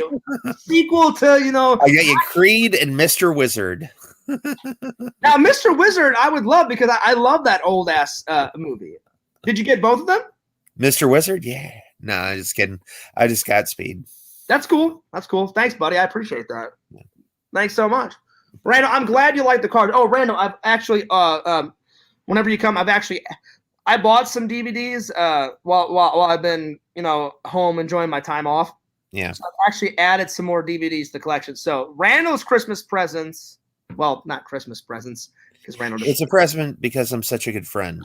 Exactly. And a hard worker. And So I'm doing the work of 20 people. Randall's, I guess you can call them friendship presents because I don't want to get Randall in trouble with his Jehovah's Witness friends. Because I think do they watch the show sometimes or? I don't know. Well, let's put the assumption that they do. I don't really know if they do, but let's assume they do. I don't want them saying what and then get Randall in trouble. Yeah. So I've added some to the collection, Randall. Yeah. So yeah. Okay. So you're gonna get all of that. So yeah. All right. So which one are we on, Randall? Let's see. Perspective. I wasn't done with the perspective. Oh, go ahead, Randall. Go ahead. So I was reading this book called Failing Forward by John C. Maxwell, and he talks about the 3 roads you can take in life. One of the roads is the low road, where you treat people worse than they treat you. Mm-hmm. The middle road is where you treat people the same as they treat you. Randall, real quick, read Visions, what he just said. It's funny. Read it. Randy's compensation. I wouldn't call it compensation. Pretty much. It's not a compensation. It's a gift. It's a gift. Yeah. But the way Vision said it made me fucking lose my mind. Oh, that was great. See, that's why I love Visions too. He's got that. I'm Randall. He's got that dark humor like you. That's why I love Visions. That's not really a dark joke, though. It's not really about death or hurting anybody or anything. Oh, Fears gets compensation. I'm like, there's no compensation. It's a gift, That's why I love Visions like a brother too, man, because he's a funny motherfucker, man. Visions makes me laugh hysterically, just like how you make me laugh. All right, go. And then you have the high road where you treat people better than they treat you, and I try to take the high road as much as possible. I take it to a certain extent, Randall. I mean, I don't let people walk all over me because I let people walk all over me sometimes when I was a little kid. That's why I don't put up with any of that troll bullshit. No. Yeah. Sometimes they've been able to get some things through the cracks, but for the most part, I'm like, oh, you made a troll video? Yeah, you're an idiot. Boom, taking it down. Yep. I mean, only a few times has the videos stayed up, and it sucks. Because sometimes, you do your best, and then sometimes, YouTube will, side with, the other participant, and it is what it is. But that's why I try to have no form of drama on my channel, near my channel, in the chat. If I see a video, I'll take it down. Yeah, well, I was reading this one book that I think you would get a kick out of, Fears. It's called BIF, and BIF is an acronym, and it stands for Brief, Informative, Friendly, Firm. That's cool. Teaches you how to write messages, short to the point and, in a friendly manner, and everybody gets what they want. Think win-win, And I always try and think positive. I always try and think about the big win. But, Randall, we're only human. No, I say win-win. That means both parties come out better than they. That's what I'm saying. We always try to win. I always try to put my best foot forward. I always try to be drama free. I always try and be positive. But Randall, admit it. Even you, if someone pushes you enough, you're going to lose your patience from time to time. Occasionally, yeah. Yeah. I mean, even you and me have gotten into it. But the good thing about me and Randall's relationship is once everybody's calmed down, we talk about it, and then we're good. Yeah. And I've never meant to get Randy mad, and Randy's never meant me to get mad. And I'm like, Randy, it's a stupid misunderstanding. Let's just talk about it. We talk about it, and then we're good. Mm-hmm. That's what most friends do. That's what me and Eric does. And I'll be honest, me and Eric haven't gotten into a fight, like an argument, in forever. Yeah. The last time was not the last time I went to Missouri, but the time before that. I was getting tired. I really didn't want to go to another geeky store. And he's like, Fears, we're already downtown. Let's just do it. And I was like, dude, I'm so tired. I'm like, we've already hit 4 or 5 geek stores up. I'm like, and he's like, Fears, are you fucking for real? Or he said something like that. And I was like, I'm so tired. And he's like, do you just want to wait in the car? And I was like, oh, no, fine. Let's just go inside and get it over with. And then that was it. And so I wouldn't even call that an argument. We were getting kind of we were getting pissy with each other. Is that a Hilton hat? No, Randall. It's a oh God, what is this one? It's a Hurley hat. It's a very old hat, Randall. I probably should get rid of it. No, I like it. Give it to me. Do you want it? Yeah. All right. Well, because I need to get some new hats. I need to throw out some old hats. I've had this hat for 10 plus years. 10 plus years. It is a comfy hat. I like it. I'm just, when you get older, you need to get with the times and buy some. Same thing with clothes and shoes.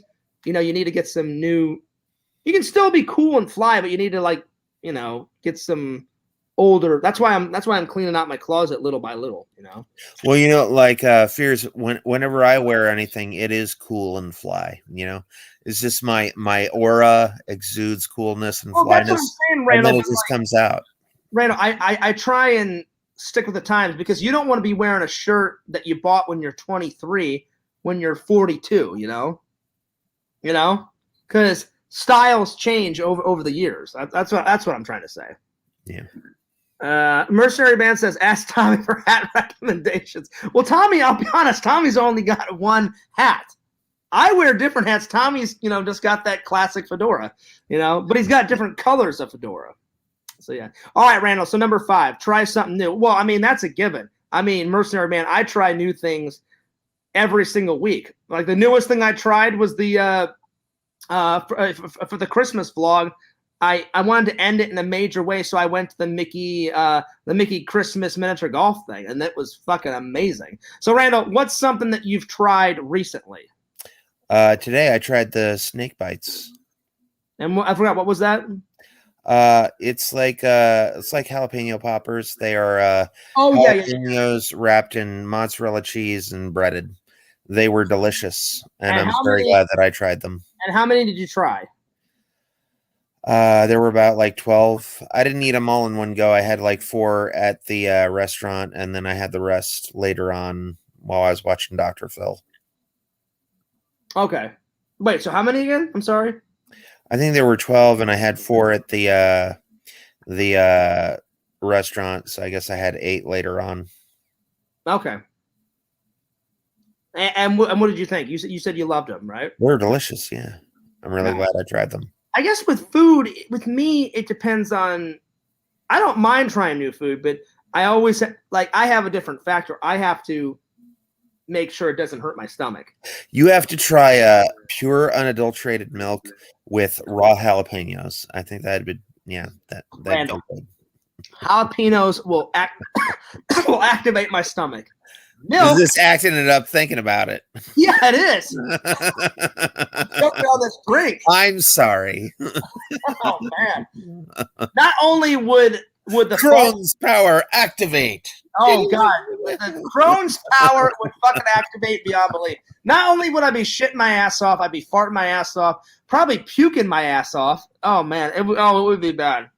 No, but besides food, what's an activity that you've tried recently? Like how I did that activity. Well, I try new ways to where I'm going. Today I took a totally different route than I usually take. Oh, that's cool. Like when you're driving, you can take a different route. Yeah. Sweet. Try to get to know the city better. Randall, one of these days we should just do an exploring vlog where you just get in my car and we just flip the camera on and we just go exploring. Like we'll just drive around and just. We did that. We went to that magic place, and it turned out not to be a magic place, but a gambling place. Remember? Oh yeah. But see, and they tried to they carded us as soon as we came in. They're like, "Excuse us." But here's your card. See, we didn't get it on camera. Like I'm saying, whenever we explore, we should do an exploring vlog where we document where we go, and we'll be like, "Hey, Fears, what's down there?" All right. I think you did bring your camera, but they kicked us out right then, and we were like, true. "Oh, this isn't a magic place. This is a gambling place. Never mind. We don't care about this place." And then we kind of stopped because didn't we both get hungry and we just stopped and ate, and then we went back? Yeah, we're like, "This is stupid. We're not going to gamble and throw our money away." Well, let's try. Gambling is a waste of time, viewers. Do not gamble. If you do it in moderation, it can be fun. Like I went to Vegas with my buddy Eric, and I played. I said, Eric, I've got a set amount of money that I want to play with, and then if I don't win anything, I'm done. And I only played like 2 or 3 games because I doubled my money, Randall. And I was like, I'm not losing this. So I started with 80. And I played 2 games, and I went from 80 all the way to 250. And I was like, I'm done. I've already doubled my money. I'm good. And so then I just watched Eric play a couple of times, and Eric even had lesser money. Eric's like, yeah, Fears, I know what you're saying. He goes, I'm just going to gamble about $60. I was like, that's cool. I'm like, that's a decent amount. Eric, I think, got up to 160, and he was like, Fears, I'm done. I was like, let's get back to the hotel. Hey, Fears. Yeah. I'm going to pop out and use the loo. You keep the audience. Are you going to use the loo? I'm going to use the loo, and then I'm going to use the lift to get to the second floor. Oh, wow, Randall. Okay, well, there it is. Well, Randall, I'm going to keep going. All right, so what are you up to? Celebrate your wins. Mercenary Man, I would say my wins are, let's see, not just with YouTube, but my wins in life. My wins in life are, let's see, my wins in life would be, well, obviously graduating college. That's a big win. That's a big win. Graduating from high school, that's a big win. Graduating, let's see here. Let's see, what else? Let's see.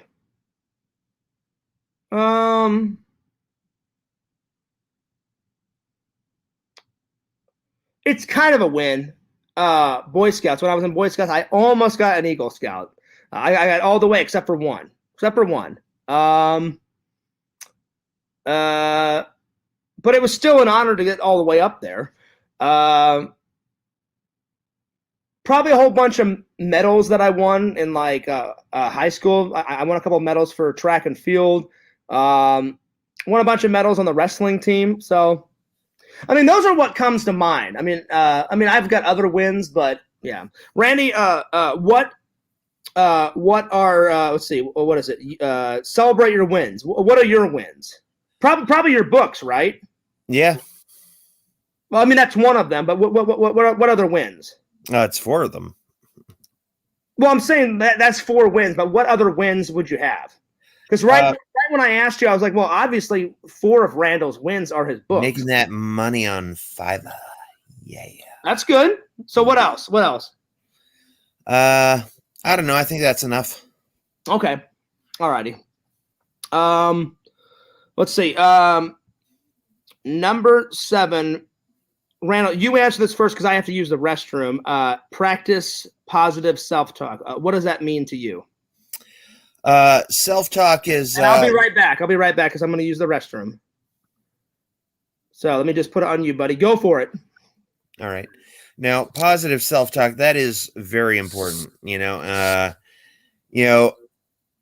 need to be positive with yourself. Never say, I can't, or I can't do this, or I can't do that, or I'm not good enough for this. I'm not good enough for that.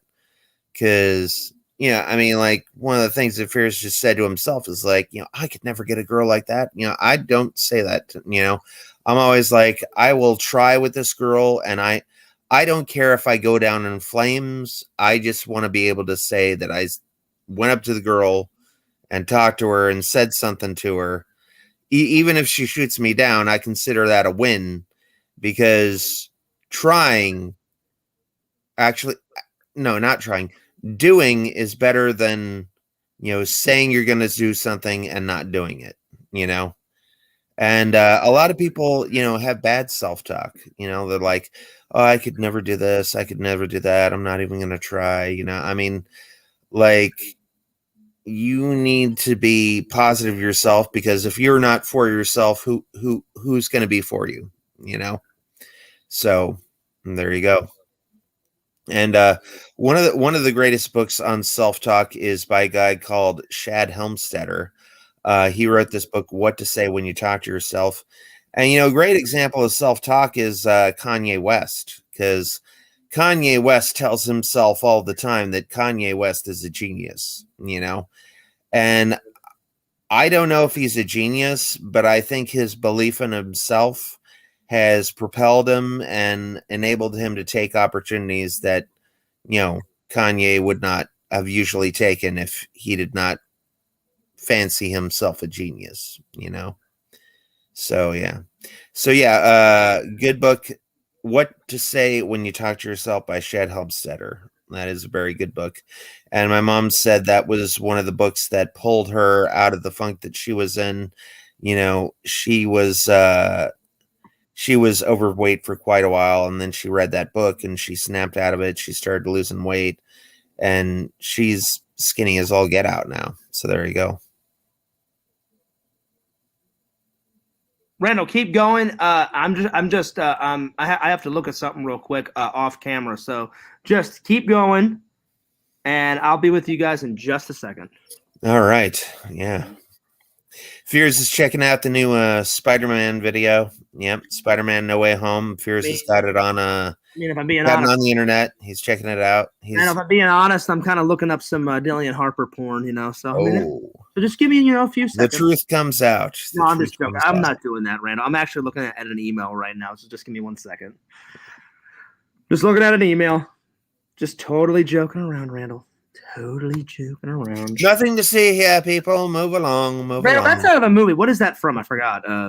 I don't know. Naked Gun. Nothing to see here, people. Move along. And like fireworks are shooting off in the background and explosions are going off. I know. It's from a movie. I can't remember. The Naked Gun. Which one? Which one was it though? Part 2. Was that the one with The Naked Gun 2.5. No. Which ones of the Naked Guns had O.J. Simpson in it before he went crazy and killed people? They all 3 had OJ in it. Really? Yeah. I thought he was only in 1 and 2. No, he was in all of them. Oh, I didn't know that. I totally forgot about that.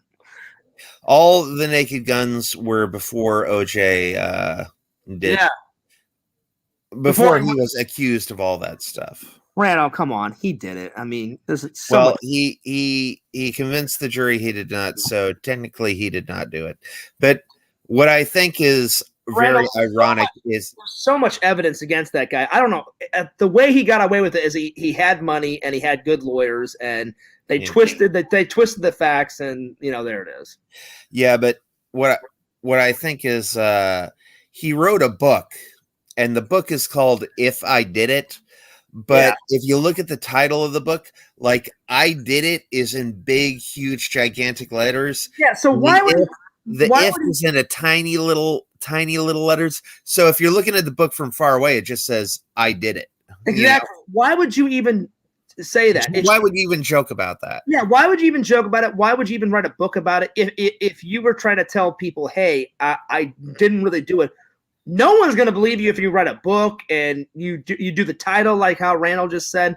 I mean, that's just stupid. I think he was trying to rub it in the victims' faces of the families and stuff. Well, then that's horrible and disgusting. That's a pretty low blow, pretty bad move. That's way horrible, way below the belt. I mean, that's some serious shit. All right, practice positive self-talk. All right, what does that mean to me? All right, let me come back on camera. So, Randy, I heard a little bit of what you said. I never say that I'm going to not get a girl, It just... Well, no, it's like early on you said, I could never go up to that girl, and you said your dad told you, well, why wouldn't you go up to that girl? No, I said that when I was younger, Randall. Now as an adult, I can go up to any girl, talk to any girl. I mean, just sometimes if they get to a level of hotness, it comes with that confidence thing. But then also a little while ago, I always remind myself what my dad said. John, the worst thing that they can say is no. So, like, I remember the first couple of times me and Casey talked, it was a little nerve-wracking. But then when we first met, all the nervousness went away, and we kept talking, and it was great. And it was kind of funny the first time we met, Randall. Like, someone had hit my car. And Casey texted me and said, hey, I'm waiting outside because we were going to go hang out and do our pre-date and all that other stuff. Mm-hmm. And I was like, wait, someone hit my car. And she's like, yeah. And so I didn't see her. She was I thought she was coming to meet me in the front, and she came through the back way, Randall. So she saw me dart outside and was like, hey, what'd you do? What'd you hit my car? Da, da, da, da. And then she sent me a text, and she goes, oh, it seems like you're kind of busy. And I was like, don't worry. I'm like, don't leave. Everything will be fine. And then I had to go in and get my wallet because this guy ran into me, and then he ran into somebody else parked near me. So when I turned around and I walked back to my apartment to grab my wallet to get the insurance going, that's when I saw her. I was like, oh, hey, what's going on, Casey? And she's like, yeah. She goes, you didn't see me because I was coming this way, and you popped out your door. And then we started talking, and then I was like, hey, I'm sorry about this. This just happened. And I said, before we hang out, I gotta take care of this. And she was totally cooperative, and she totally helped me out. And I guess she saw a little bit of it, and she told the police, and then there was some other people across the street that saw it, and this guy was totally trying to get out of it, Randall. So I've gotten better at self-positive talk when it comes to women and other aspects of my life. Yeah. Every once in a while, I think with like everybody, everybody does. Sometimes you're a Debbie Downer, sometimes in your life, but I try not to be talking down negative. I try to pump you up, because a little while ago you said, I'll never get to 100,000 subs. Fears, I think if you applied yourself, you could very, very easily get to 1,000 subs. Well, that's the thing, is I've already applied myself. Like, I have over, 1,000 videos up. Yeah. I don't know. I'm sorry. Fears, if I was desperate for subs and I wanted 100,000 subs, I could get 100,000 subs. I'm not desperate, but I would love to, after all that hard work, have 100,000. I don't think I have 1,000 videos on the main channel. I think if you add up all the videos on Fearsman 26 and Fears Vlogs, Randall, as a whole, it's way over 1,000. Yeah. I think last time I looked, I think I have like almost 1,000 on the main channel. I think I have like, when I looked in my all the YouTube stuff, like when you go in the YouTube studio, I think it said I have like 945 videos up. And then I think on the vlog channel, I've got like, I think 600 or 700 up. But even then, even if you count all that up, that's way over 1,000, Yeah. So, but even still, I think you need to work on the concepts of your videos, because some of your videos, they're good, they're well put together, they're edited nicely, but like it doesn't scream viral video, I know. I need to like come up with some viral. If I was desperate for subs, here's what I would do. Well, Randall, if you have any ideas and you want to try and like do some more collab videos that are more viral. Can I pick 3 right now? Yeah. Okay. First, if I was desperate for subs and I wanted tons of subs, first thing I'd do, I would buy like a quart of fake blood. I would go out to the street in the public. I'd take off all my clothes except my underwear, douse myself in blood, and run down the street naked in blood in my underwear. I guarantee you that would get you 1,000 subs right there. I know it would, Randall, but right there, but then, 1,000 subs. But then, here's the thing. If a cop saw me, clink, in jail immediately, because he'd probably think I'm an absolute psychopath, and I don't want to go to jail. Second idea. This would be legal. So Randall, cross off the first idea. Actually, give me 3 legal ideas that I could do. That's plausible. Legal ideas. Well, you got to have balls for all these ideas. Just give me 3 plausible ideas that I could do. Well, here's the thing. That's what I can't do, because people would be like, all right, what's this guy trying to achieve? He's in blood. He's half naked, got his boxers on, running down the street, screaming like a wild man. Well, here's the thing, Fears. If you want to go viral, some of the things that might get you arrested, you got to do, or otherwise you're not going to go viral. The risk is part of the viral thing. That's essential. But Randall, I'm too old for that stuff. I'm like 38. I don't want to get arrested. All right. Well, do you want to go viral or not? I'm saying there's got to be other ways and other videos to become viral without screaming and going nuts down a road with fake blood on me. Okay, but if you look at Vitalis, if you look at Simple Pickup, if you look at all these guys that go viral, they push the limits. Like there's this one guy that went viral. He dressed up all in a orange uniform. He put handcuffs on himself, and he was near the. Randall, I'm not laughing at you. Look at what Visions just said. He goes, "Well, Fears, you could eat bagels in the shower." Yeah, you could eat bagel bites in the shower.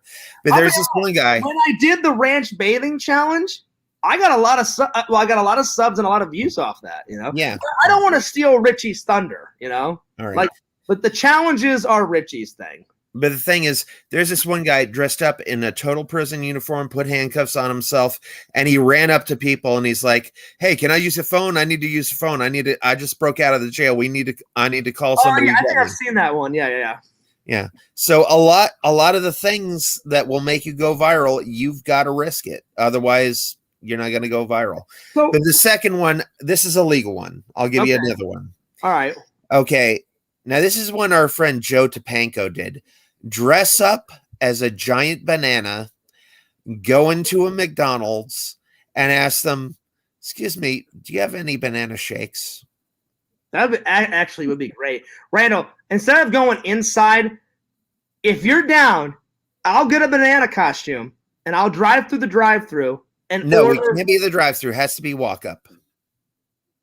But you can order a banana shake in the drive-thru. Yeah, but that's safe, and you can't do it safe. Risk. Here's the thing: risk is the essential. That's the secret sauce. But I don't want to get arrested. If you can't do the wild, crazy stuff, you're not going to go viral. Randall, what people who go viral are looking for the crazy stuff. Randall, they're not looking for the tame. Would you ever do that? Be honest. Would you ever do that at 42? Would I ever? Yes. If you get me I'll promise you. You get me a banana costume that fits me. I will go into a McDonald's and I will order a banana shake. Yes, I will. Yeah. Randall, I'm 30. You got to get the costume, though. You got to pay for it. I'm not doing it. You get the costume. Fair enough. Randall, I don't want to do any of that crazy stuff anymore because I did all that crazy shit when I was young. Yeah. And me, Eric, and Tommy and Trent, we almost got arrested. Not once, not twice, but almost 3 times. Well, I mean, you're just walking into a bit. I mean, it's just a banana costume. It's not illegal. We did other crazier shit than that. I mean, we almost got arrested for a lot of crazy shit, and I don't want to do that. And like I'm telling you, I think if you release that video would go viral. You just need to get Eric or whoever, you just need to get him. My best buddy Eric is real private, and there's nothing wrong. Well, you know what, Ferris, learn how to edit and just blur out his face and listen out his voice. I know how to blur. It's out of respect. Like I promise. Mm-hmm. Plus, he said, "Fears, it's all of our project." He goes, "Before you upload it," he goes, "I want you, me, and Tom to sit down one day and edit it." And I said, "I totally agree, Eric," and I have respect for my best buddy Eric. I've seen these videos, people out there. These videos kick Jackass's ass. I mean, some of them are, well, I don't know. They live up to Jackass. Some of them are just funny, but some of them they are equal, if not better than Jackass. Some of them we were really pushing the limits. Yeah, that's why all that kind of crazy shit's out of me, Randall. Like I've calmed down a lot. Like whenever I was young, I was like, who gives a shit? Let's go fucking nuts, But now that I'm getting older, man, like I kind of want to settle down. I want to get a lady, I want to get a good job. I still want to do the videos on the side. I want to have a son or a daughter or whatever I get one day. And, kind of enjoy life, and not be like killing myself and killing my body and all that kind of stuff. I'll give you one more. Does that make sense, Randall? Yeah, it makes sense, but I'll give you one more legal one. But again, I'm going to preface it like this. People are looking for outlandish, crazy, zany stuff. They're not looking at, playing miniature golf. That's like safe. That's, Well, those I love because I do. One reason why I do the miniature golf. I've always loved golf ever since I was a kid. I've always loved that. So that's one of the reasons why I filmed those. Yeah. But again, the safe stuff, that's not going to get you views. It's the crazy, insane stuff that's the stuff that goes viral. I mean, probably the most recent crazy thing I've ever filmed is probably the ranch bathing challenge. Yeah. And again, you got how many subs did you get out of that? Well, let's look. Let's go to the main channel and look. Do you know what it was before? Otherwise, I don't remember how many subs I got, but I remember I got tons of views for it. So let's just have a little look-see here. I'm just saying the crazy, insane stuff is the stuff that goes viral. But again, I don't want to steal Richie's thunder. I mean, Richie loves doing the challenges. So I could only imagine, Randall, I do a challenge and then someone's like, "Oh, Fears is stealing your thunder," and then Richie hates me. But no. Well, everybody does challenges. Yeah, but Richie in our community, he's the challenge master. And I don't want to steal his thunder, or I don't want people to think I am stealing his. The only reason why I did the ranch bathing challenge is I begged Richie to do it. And for some reason, he just didn't want to do it, or he couldn't do it, or he was like, oh, I'll get around to it, Fears. And I couldn't wait any longer. And I was like, Randall, we must do this. So, yeah. And so I got Richie's permission. And he said, yeah, go for it. So hang on. Let's see how much. Let's see. Let me find it. Let's see here. Give me 1 second. The ranch bathing challenge got 195 views. That's a lot. That is a lot. But you know what? The Exhumed Visions unboxing, Randall, got 225. So I can't wait to do another Exhumed Visions unboxing coming soon, guys. Okay. Gonna be here super soon. All right. Randall, let's continue on. So, number 8, I've got down pretty good, Mercenary Man, accepting compliments. I've always accepted compliments ever since I was a kid. Anytime someone says it, you guys say it. Anytime Dankness is like, hey, Fierce, I love that video. Hey, threw you a like. I'm like, hey, Dankness, thanks for the like. I really appreciate that. That's really awesome. Anytime Randall said a nice, comment, I'm like, Randy, that's one of the reasons why, we're brothers, and I think of you like a brother, and I love you like a brother, and we're friends. I really appreciate that, blah, blah, blah. So, Randy, what do you got to say about accepting compliments? I do quite well. Yep.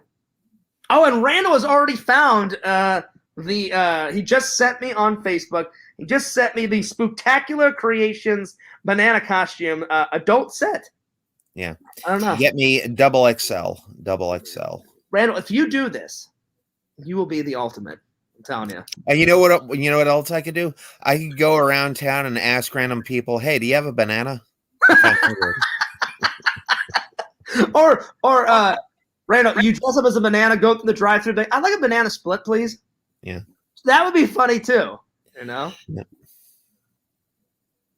Like, I don't mind venturing off and doing more like funny things, Randall.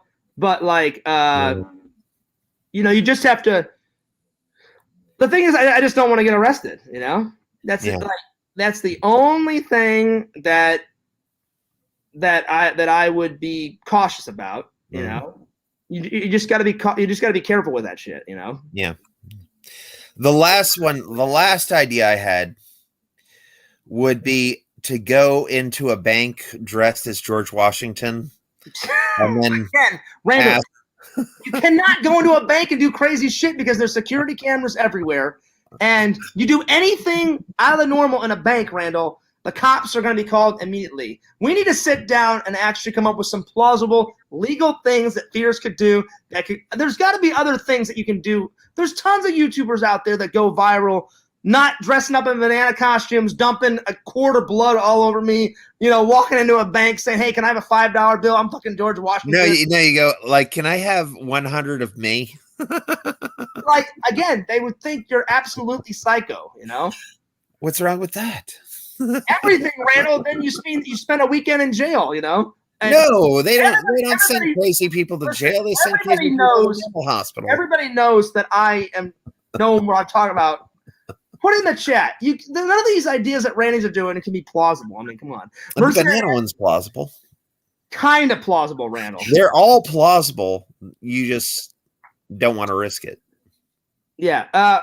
Mercenary Man says, I think you have to take the best of both worlds. Do the Vision unboxing while Randy lathers you up and ranch in a shower. I'm not going to be a part of that. No fucking way. Thank you. No.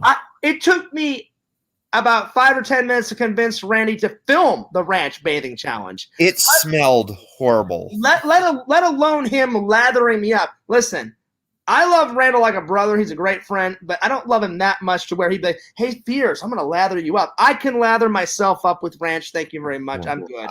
Oh, man, it smelled so bad. Yeah. When Fierce was doing that, he had the hot water going.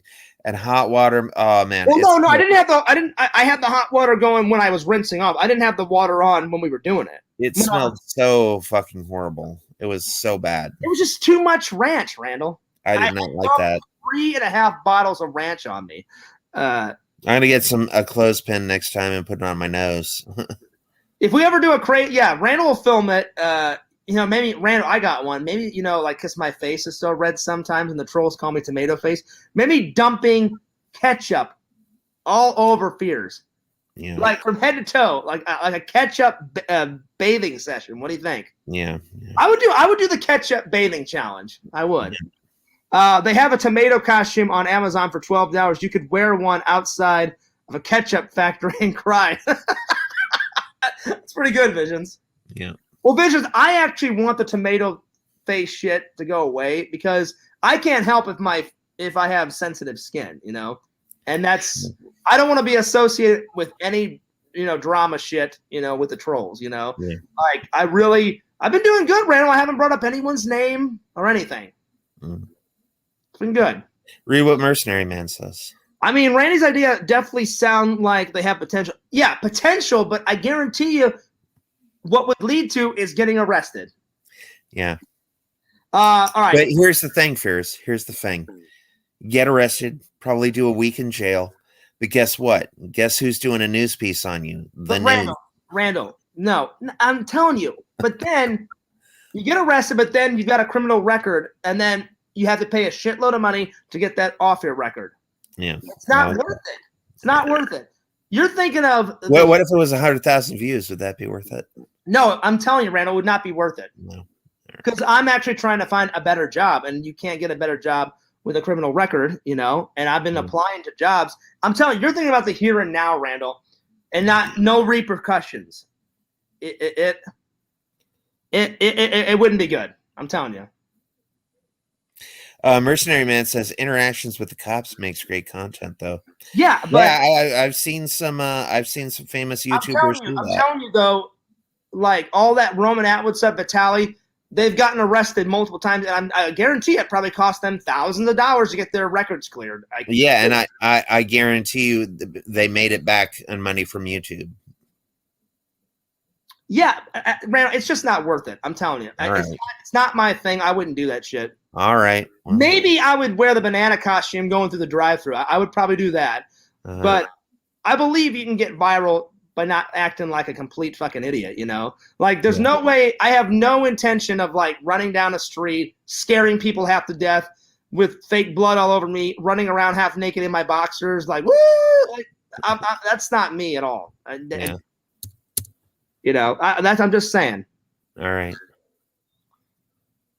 And I'm sure people, go viral for crazy shit, but it is like Casey Neistat never did any fucking crazy shit, and he's went viral. It's all about what he said in his videos and how he edited and all that stuff. Like the only kind of crazy thing he did, but he got permission is whenever it snowed in New York, Randall. I guess he got some, but he could do this because he went real viral and he asked the cops if he could do it. He went snowboarding and skiing through the streets of New York. And I guarantee Vitaly ZD TV has 10 million subscribers. Well, see, here, I'll even beat you to that, Randall. Roman Atwood, he stopped doing crazy shit on his Roman Atwood channel.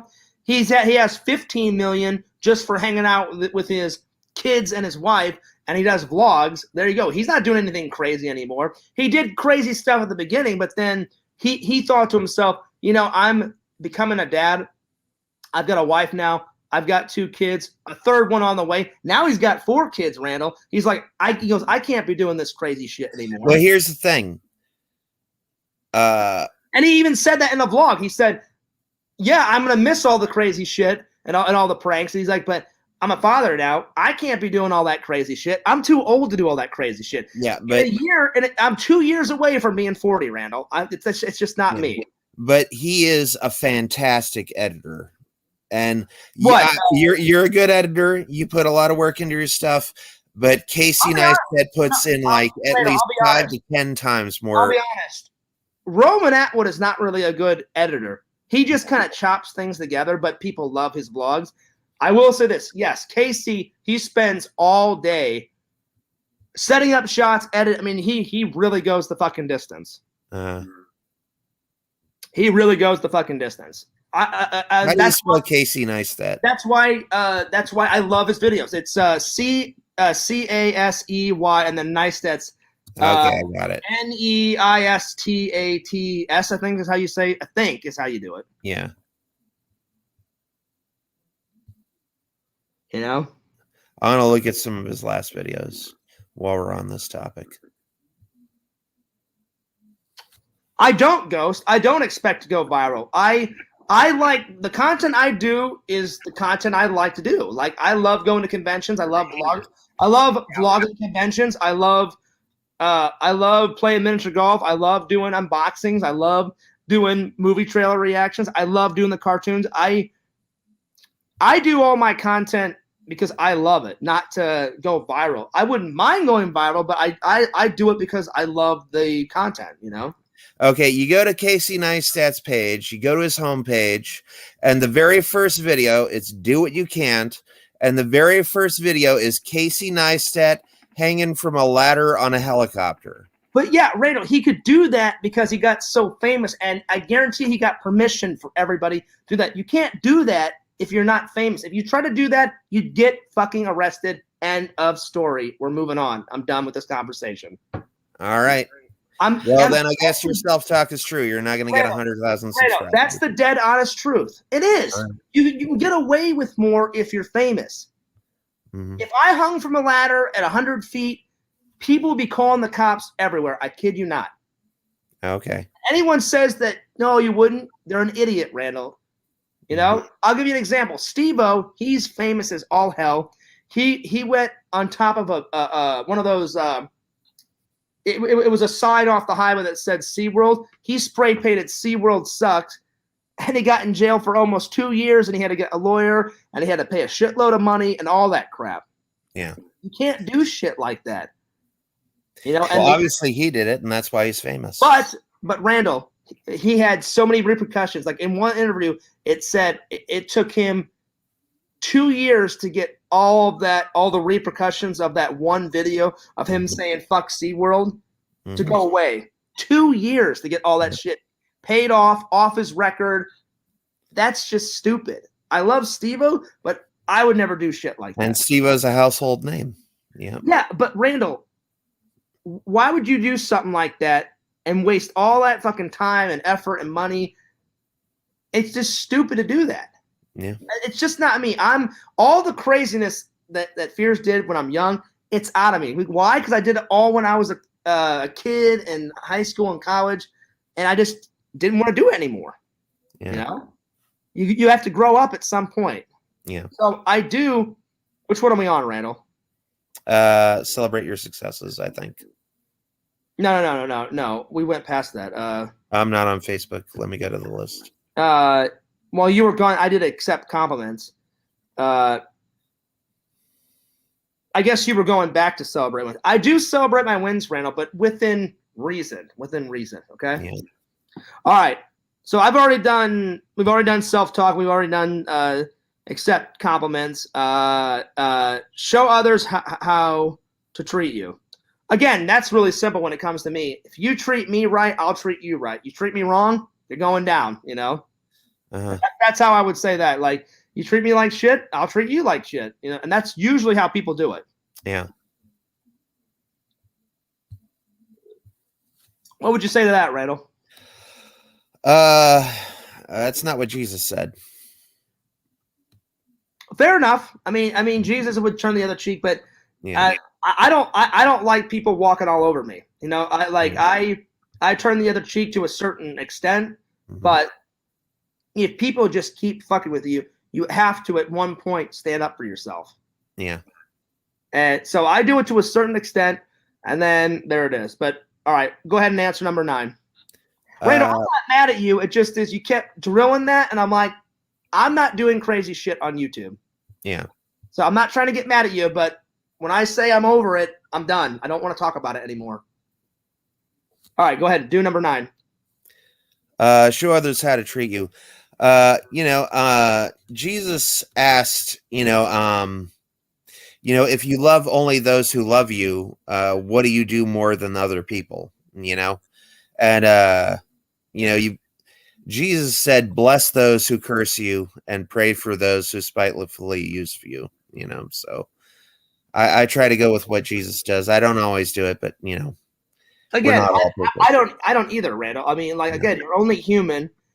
Have I done horrible things? Yes. Has Randall done horrible things? Yes. But Yeah. you have to take the good with the bad. You have to, it's different every situation. Normally, I treat everybody with dignity and respect. Mhm. But if people keep fucking with you and fucking with you, eventually I'm like, no, fuck you. Like, leave me and my friends and my family alone. That's with anything. If people constantly, that's why I hate to say it, yak off. I'm not going to say anything bad. I finally said, I'm done. I'm over it. Don't ever call me again. Don't ever talk to me again. I've gave you 20, 30, 40 chances. I'm over it. Don't ever call me ever again. Don't ever talk to me ever again. I'm fucking done. And I think he got the point because I haven't heard from him since, Yeah. Now that I probably said something, I probably will, Randall, but probably not. I mean, I think he finally got the hint where I'm like, hey, I fucked with Fierce too much. Hey, I'm done, Like, I'm done, All right. Then is be kind to you. I do that all the time, but honestly, to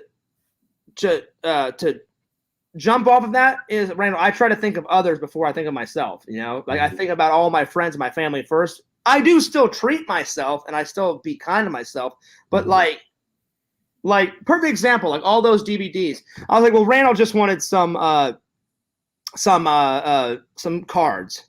I'm like, but what else could I get him? And I was like, well, instead of taking all my movies that I like, whenever I buy some on Blu-ray, I always give Randall the DVD version of it. Because why? Because I'm like, 1, I care about Randall. 2, I love Randall like a brother. 3, I'm like, Randall's going to appreciate it more than some Joe Blow buying it at a Goodwill or whatever. Randall will take care of it because it's a gift that I gave him. Plus, I don't need 2 versions of it. I'm like, I'm trying to update all my movies. I'm like, Randall, my mom and dad just got me, the whole series of Star Trek on Blu-ray, which, Randall, I've been enjoying, by the way. Amazing. So many bonus features. So many. The quality is epic, dude. So the next time you come over, I got to show it to you. Yeah. It's good stuff. And so that's why I would give that to Randall. So I always try and think of others first, but I also do treat myself. That's how I would answer that, Mercenary Man. But Randall, go ahead. Go ahead and answer that last one. Yeah, I'm kind of myself all the time. I treat myself, especially when I close a big deal like on Fiverr when I make that moolah. I always give myself a nice dinner, treat myself. Like if I do particularly well one day, I might just have 2 extra energy drinks and just have a nice relaxing hot shower. Randy, I am totally proud of you, by the way. I mean, you've gotten what in the last 2, 3, 4 weeks? You've gotten what? How many commissions? In the last month, I've gotten 2 commissions, but they've been big commissions. Yeah, huge. So the bigger the commission, the bigger the work, the bigger the project, the bigger the money. So yeah. I like how that you're going after these bigger commissions instead of like 4 or 5 like real tiny ones. Like I remember. Yeah, and I'm gonna start doing $300 scripts pretty soon. Good. Because I mean, don't waste your time on like, hey, Fear, someone like gave me a script that they're only gonna pay me $25. Who cares? The next guy said, hey, I'm gonna pay you $250 to $300. Yeah. It's worth it to work that extra. Oh, you want 300 pages for $300? Great. I would rather do that, Randall, than a measly like 10-page or 20-page script for a measly $25. You know what I'm saying? That's a waste of your time. And like you said, you'll get more money. You know what I'm saying? Yeah. So things you hate about the 21st century. But I'm totally proud of you though. Oh yeah. You've been cranking out these projects like no other. Yeah. I'll let you start. But I think we've accomplished the second one. That was a long thing for the second thing. But yeah, that top 10 list was quite long. Yeah. yeah, but I'm saying, I mean, Mercenary Man wanted us to go through, and I was like, this will be a good way to talk about how we boost our confidence. And when I saw it online, I was like, that's a great topic to talk about, you know? Yeah. Woke media is one thing that I do not like, you know? So what is that? Woke is, you know, like, I have no problem with girls in film. You know, like Sarah Connor's awesome. The Bride in Kill Bill is awesome. Halle Berry Catwoman is awesome. There's tons of really good female characters out there, but I don't like it when they just take a male character and swap them out with a female just because of diversity. You know, like Ghostbusters was a train wreck. Oh, yeah. And it wasn't because it was all girls. I'm just saying, like, Ghostbusters Afterlife was half girls, half guys. Oh, yeah. Mm-hmm. It wasn't because. So I just don't like when they. And it seemed like kind of like The Force Awakens was just a rehash of A New Hope. And I was like, okay, you know, you're dealing with one of the greatest franchises of all time. You know, don't you think you want to like put a little bit more effort in it and have a plan and something, you know? So I don't know. It just, and I'm getting sick and tired by the internet's crapping out. Go ahead. Yeah. I'm sick and tired of these reboots and remakes. Let's just have a plain old sequel, you know? And I'm just sick and tired of reboots that are just pointless and go nowhere. See, Resurrections was actually Matrix 4. You know, it wasn't a reboot. They acknowledge everything that happened in Matrix 1, 2, and 3. And again, I liked Matrix Resurrections, and we'll watch it when you come over here next time because I got it on HBO Max. Oh, yeah. I want to watch it. Yeah, it's good. I loved it. I don't see what, and a lot of people are dissing it, but like in the same review, they're saying, well, it had a lot of good ideas. And I'm like, it did have a lot. What does this have to do with things you hate in the 21st century? Like you hate reboots. So all right. Let's to make it easy because I'm getting kind of tired and hungry because it's already 12 at night. Let's list your top 5 things that you hate about the 21st century. Reboots, woke media,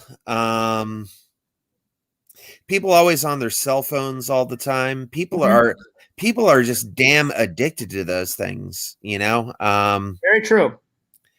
Internet trolls, that's another big thing I don't like. Yeah, that's an understatement. And last thing is probably when they turn Disney cartoons into live action. Well, a lot of those have been horrible in my opinion. But not all. Some of them have been really good. Some of them are okay. I'll give you an example, Randall. I really no bullshitting. One of my favorite Disney cartoons of all time is these 3. Aladdin, in this order. Aladdin. Yeah, you gave me Aladdin. Aladdin, Beauty and the Beast, and Toy Story. Yeah. Toy Story wasn't made into live action. No, I'm just saying those are my 3 top cartoon. I will admit, the Aladdin live action, it was okay. It was all right. It wasn't bad. I think Will Smith did an okay job. I loved the live action Beauty and the Beast. Loved it. It was great. Mm-hmm. Great costumes, great acting. The sets were fucking amazing.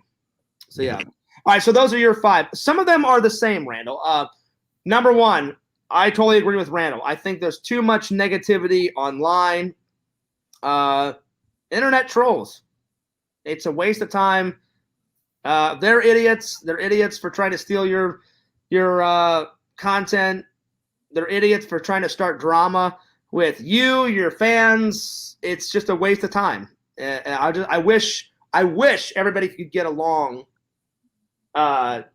online. Unfortunately, that's not possible. But that's why I always tell Randall I try and block as many haters as I can. I don't put up with it. The minute they anyone and everyone's welcome into my chat, but anyone saying die Fears die, or hey fuck Randy, or like you're a liar Fears, or you're this, you're that, I'm like, look, fuck you, I don't have time for that bullshit. Instant block. And if they come back with 90 channels, I just block every single one of them. If it gets worse, I just take all their videos down, take the channel down. I do what I gotta do. It's just so that's a big one. I don't like bullies. Bullies go hand in hand with trolls, but bullies are more like in real life. Number 3, I agree with Randall. I think people are too addicted to their cell phones. I'm part of that too. I'm always on my social media, Randall. Always posting pictures on my Instagram. Always posting videos on TikTok. So I'm to blame. That too. I mean, I try and just do it when in my spare time. I try not to do it like when I'm in my car or when I'm like out and about. Like if I went to a park to play, baseball with my friends, or if I'm at the theme park, I'll be vlogging. But I want to enjoy the day. The only time I pull out my cell phone when I'm at a tourist attraction filming it for the vlogs is if I want to take some pictures while I'm there. But as soon as I've got all the pictures done, I turn off my cell phone. I put my cell phone in. Oh, also if I need to do a time lapse, sometimes I do a time lapse for the vlog. But that's it. The minute I've got all my time lapses and my photos done for the vlog, I just put my camera. I put my phone. I put it on airplane mode so no one disturbs me. I put it in my pocket and I leave it alone. And then I just focus on the vlog or whatever I'm doing. If I'm out with a girl, I just, anytime I've ever been on a date, I always turn off my phone like while we're eating dinner or we're enjoying something. And the only time I turn it on is if she wants to grab a photo, or I'm like, hey, do you want to get a photo of us doing this? I turn it on real quick. We take some photos. I turn it right back off. Because I want to be respectful to her. You know what I'm saying? Yeah. But I definitely think people should be off their phone more. What is that? 3, Randall? We're up to 3? Yeah, about that. Yeah. Let's see. Number 4 would be I don't like it that a lot of people don't spend more time with their families. I love my family. I love my friends. Whenever I go back to Missouri, it was 50% with my family and the other 50%. I'm sorry. It was more like 60-40. Like 40% I hung out with all my friends that wanted to like hang out. I said, I'll try and get everybody in. I really will try. But the other 60%, Randall, I was hanging out with my new puppy, Enzo. I was hanging out with my mom, hanging out with my dad, I went over to my grandma's like 3 or 4 times. My grandma made me her legendary biscuits and gravy, which is so good. Randall, if you ever come to Missouri and my grandma's still alive, you got to try her biscuits and gravy. Do you like biscuits and gravy, by the way? Yeah, I do. All right. I just wanted to make sure. I was like, well, I'm not going to force Randy to eat biscuits and gravy if he didn't like it. Hers are amazing, Randall. So I wish people would spend more time with their family. And I'm not just saying that to me and you. I'm just saying everybody in the world, I think, needs to spend more time with their friends and their family. Number 5,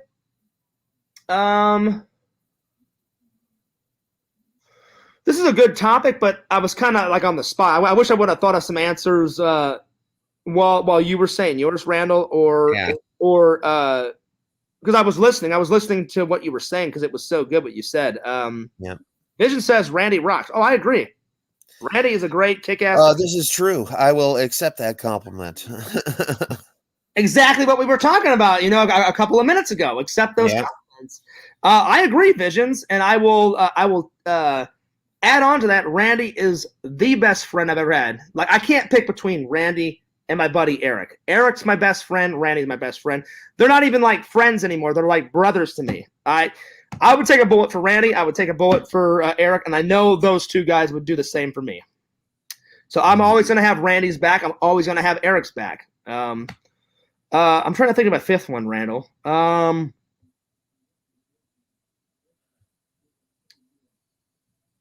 Well, this is a given too. I don't like any form of negativity.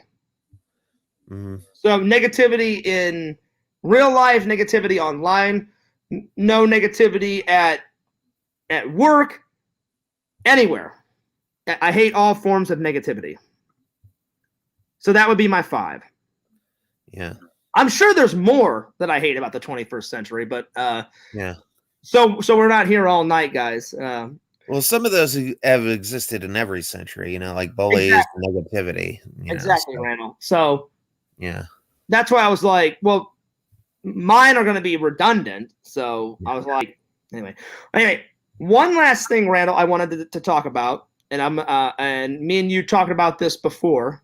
So I got an email from a certain someone, and I took your advice, Randall, and I tried. I said, you know what? I said,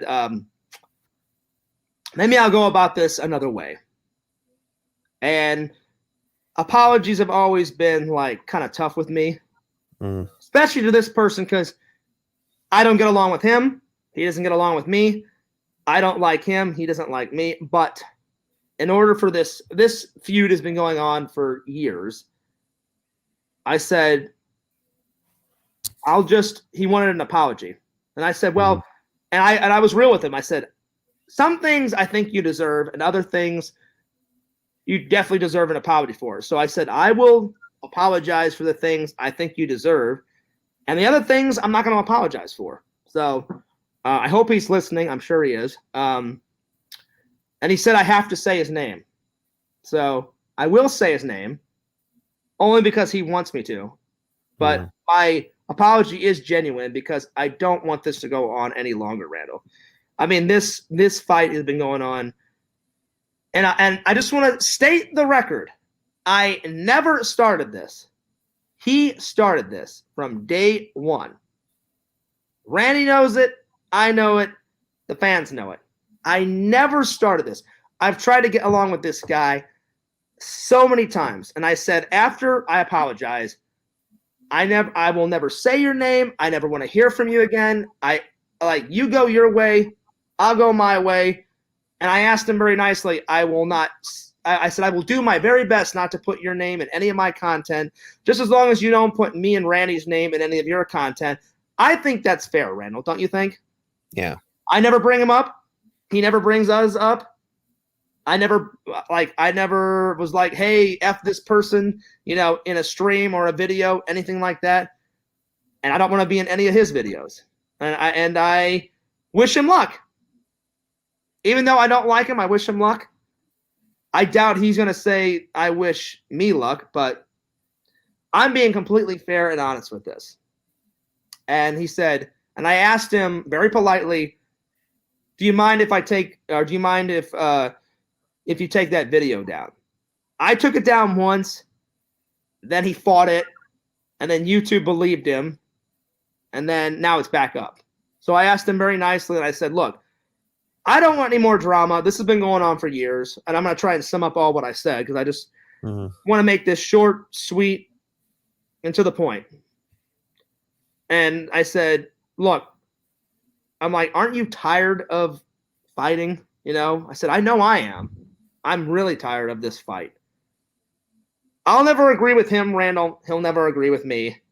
But I'm going to try him. I didn't curse at him. I sent him a very nice email. Actually, I sent him a couple of emails.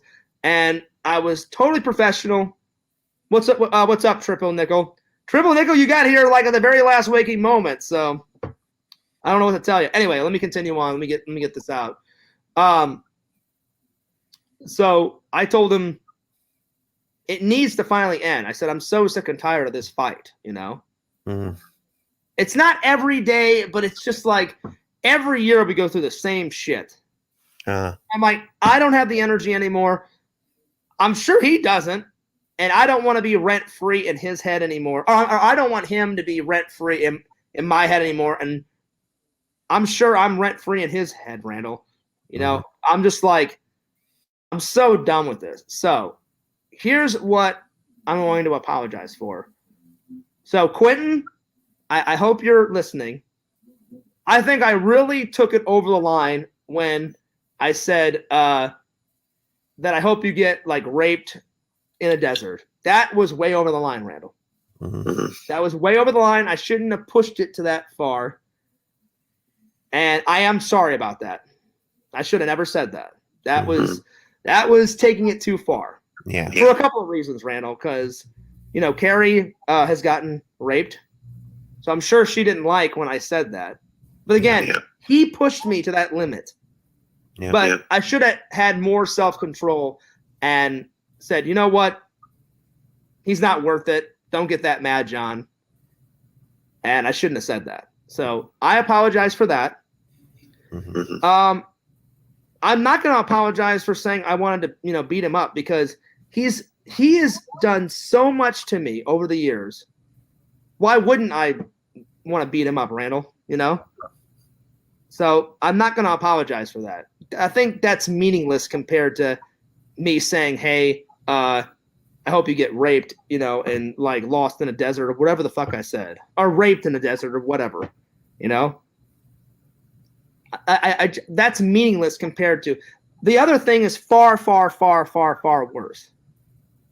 Because when you think about all the stuff he's done to me, he's called my parents. He has called me at work one time. He has called me many times. He's called me so many names under the sun, it's ridiculous, years of trolling. So that's the only thing I'm going to apologize, because I think I took it way over the edge. Because I finally said, I'm so sick and tired of this guy. I can't stand it. And I just went full blown nuts on him. Yeah. And when I watched it back, I was like, yeah, I'm really ashamed of myself for saying that. Mm-hmm. But I would be lying to him and the fans if I said, I don't want to beat this person up, because I definitely think some people in the community, they troll people, Randall, because they know, well, I'm going to get away with it. I'm going to get away with it. But if someone really kicked their ass, and I mean a real ass kicking, they would be scared shitless and never want to bug anyone again. And that's usually what a bully does. That's usually how you have to handle a bully. I'll give you an example. One guy I've told this story many times, but this happened 100%. I could not take this guy anymore. Every day he would come by my locker and just troll me and troll me and troll me. And he pushed me, and I said, don't push me. And he's like, what are you going to do about it, Fears? What are you going to do? And I could not take this guy anymore. He took all my books and threw it out of the locker. And I just lunged at him. I grabbed him by the back of the head. I slammed his face into a locker 3 times.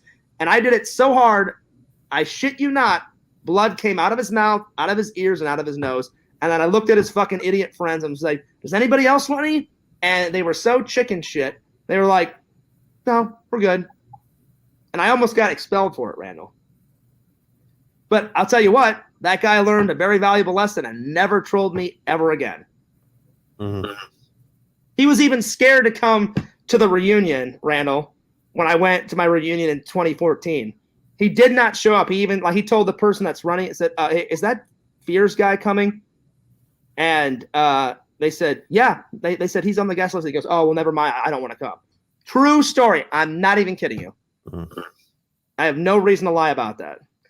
And I was like, good. I'm glad that guy didn't come, because I'm like, it was hell on earth from 3rd grade to 10th grade. And 10th grade, I beat the shit out of him, Yeah. And he finally learned his lesson. So I think some people, not just this individual person that I'm talking about, I think other people in the community, if they seriously got their ass kicked, they would finally leave people alone. Yeah. Now, is it right for me to say, hey, I'm going to kick your ass, I'm going to kick this guy's ass? Obviously, no. It's not right. And it'll probably never happen. So that person doesn't need to worry about it. And other people doesn't worry about it, because I don't wish to see this person ever in real life. Yeah. And the other people, not just him, the other people that I've said, oh, I'm going to kick your ass one day if I see him, not even 10 times out of 12, 11 times out of 12, I will never meet any of these guys in real life. Yeah. I don't think they would want to meet me in real life. You know what I'm saying, Randall? Mm-hmm. Because they know what'll happen. But other reasons too. I don't want to meet any of these guys in real life because they've caused me so much pain and suffering. Yeah. But there's a certain line that you don't cross, and I don't want to be like them. And I should have never said what I said to Quentin when I was like, hey, I hope you get fucking raped, in a desert. That's taking it way too over the line. Yeah. So I admitted to myself, I said, you know what? I said, I will apologize to Quentin for that.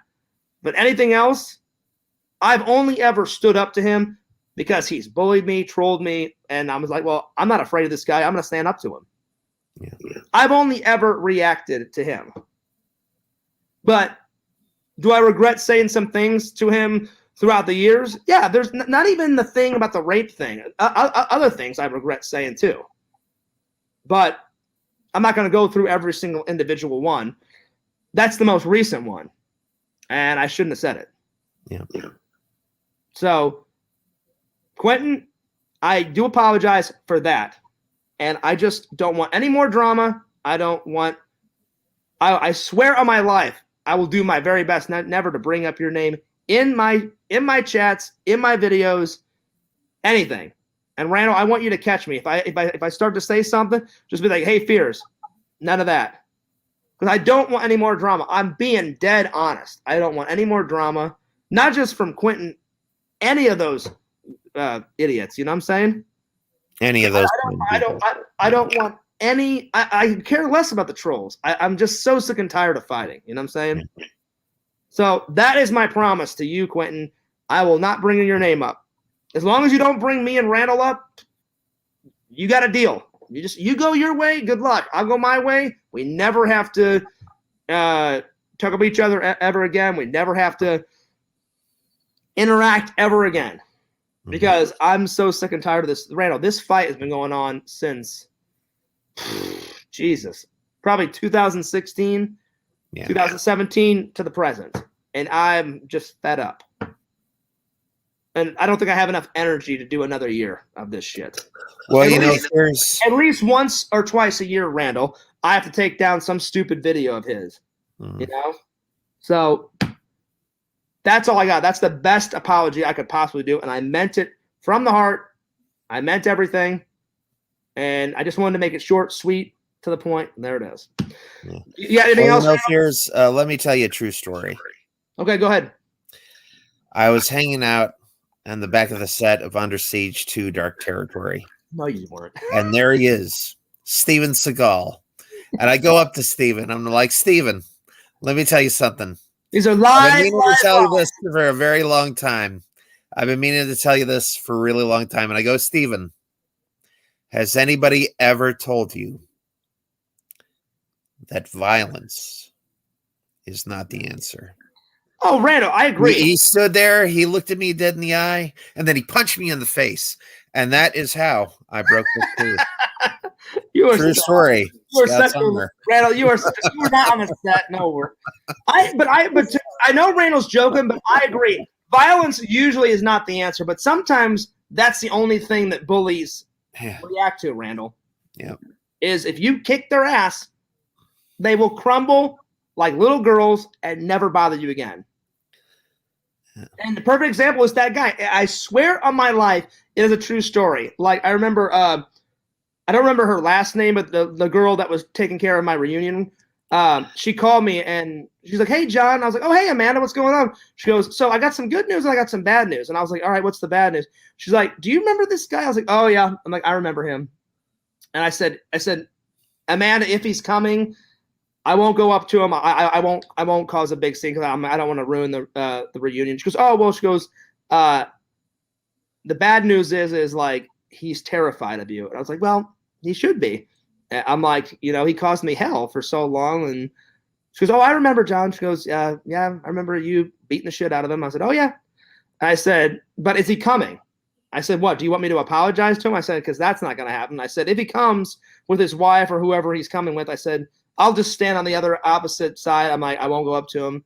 And I was being real polite, Randall. She goes, "No, actually, he's too afraid to come. So the good news is you don't have to worry about him." I said, "Oh, well, great." And she goes, "I thought it was pretty crazy that he's not going to come." I said, "Yeah." I said, I'll be honest, man. I said, I totally forgot about him until you brought him up. But I said, I do remember that going down. But I said, if he wouldn't have come, I said, if he would have came, I wouldn't have attacked him. I said, I would have just not went up to him. I wouldn't have spoken to him. I would have just stood on the other side and just talked to my friends on the other side, waited until he left, and then I would have went to the other side to talk to my other friends, and that would have been that. I said, because that's the more one respectable, mature thing to do. You know, I'm sure you would have done the same thing, Randall. Like if he would have came, you probably wouldn't have talked to him. You know what I'm saying? I wouldn't have talked to him. You know, Randall, what are you eating, by the way? Fig Newton. I was about to guess that. I was like, I wasn't sure if it was a Fig Newton. What type of Fig Newton? And I know they have different flavors and stuff, but what type of Fig Newton? Fig flavored. Well, I'm telling you, they have blueberry, they have cherry and stuff. So I didn't know if it was flavored. So I don't know. God, I haven't had a Fig Newton in forever, Randall. Yeah. Well, Triple, I'm sorry that you got here just at the end, but it's worth watching because me and Randall got into some big discussions. Randall, what do you think? I picked some pretty good topics tonight. I really wanted to explore this topic. When I found those two topics off of I almost said eBay. I'm sorry. When I found them off of Google, I was like, I think these would be really cool to explore and talk about. You know, so. Excuse me. Let's see. Triple says, wouldn't those be blueberry Newtons? That's pretty funny. I guess they would, Triple. That's right. So, again, Quentin, I hope that was a good enough apology. That's the best I got. I did mean it. I'm not bullshitting anyone. He knows that I'm tired of fighting, or he should know. The fans should know I'm tired of fighting with not just him, all the fucking trolls. I really wish they would just leave me alone. Mm-hmm.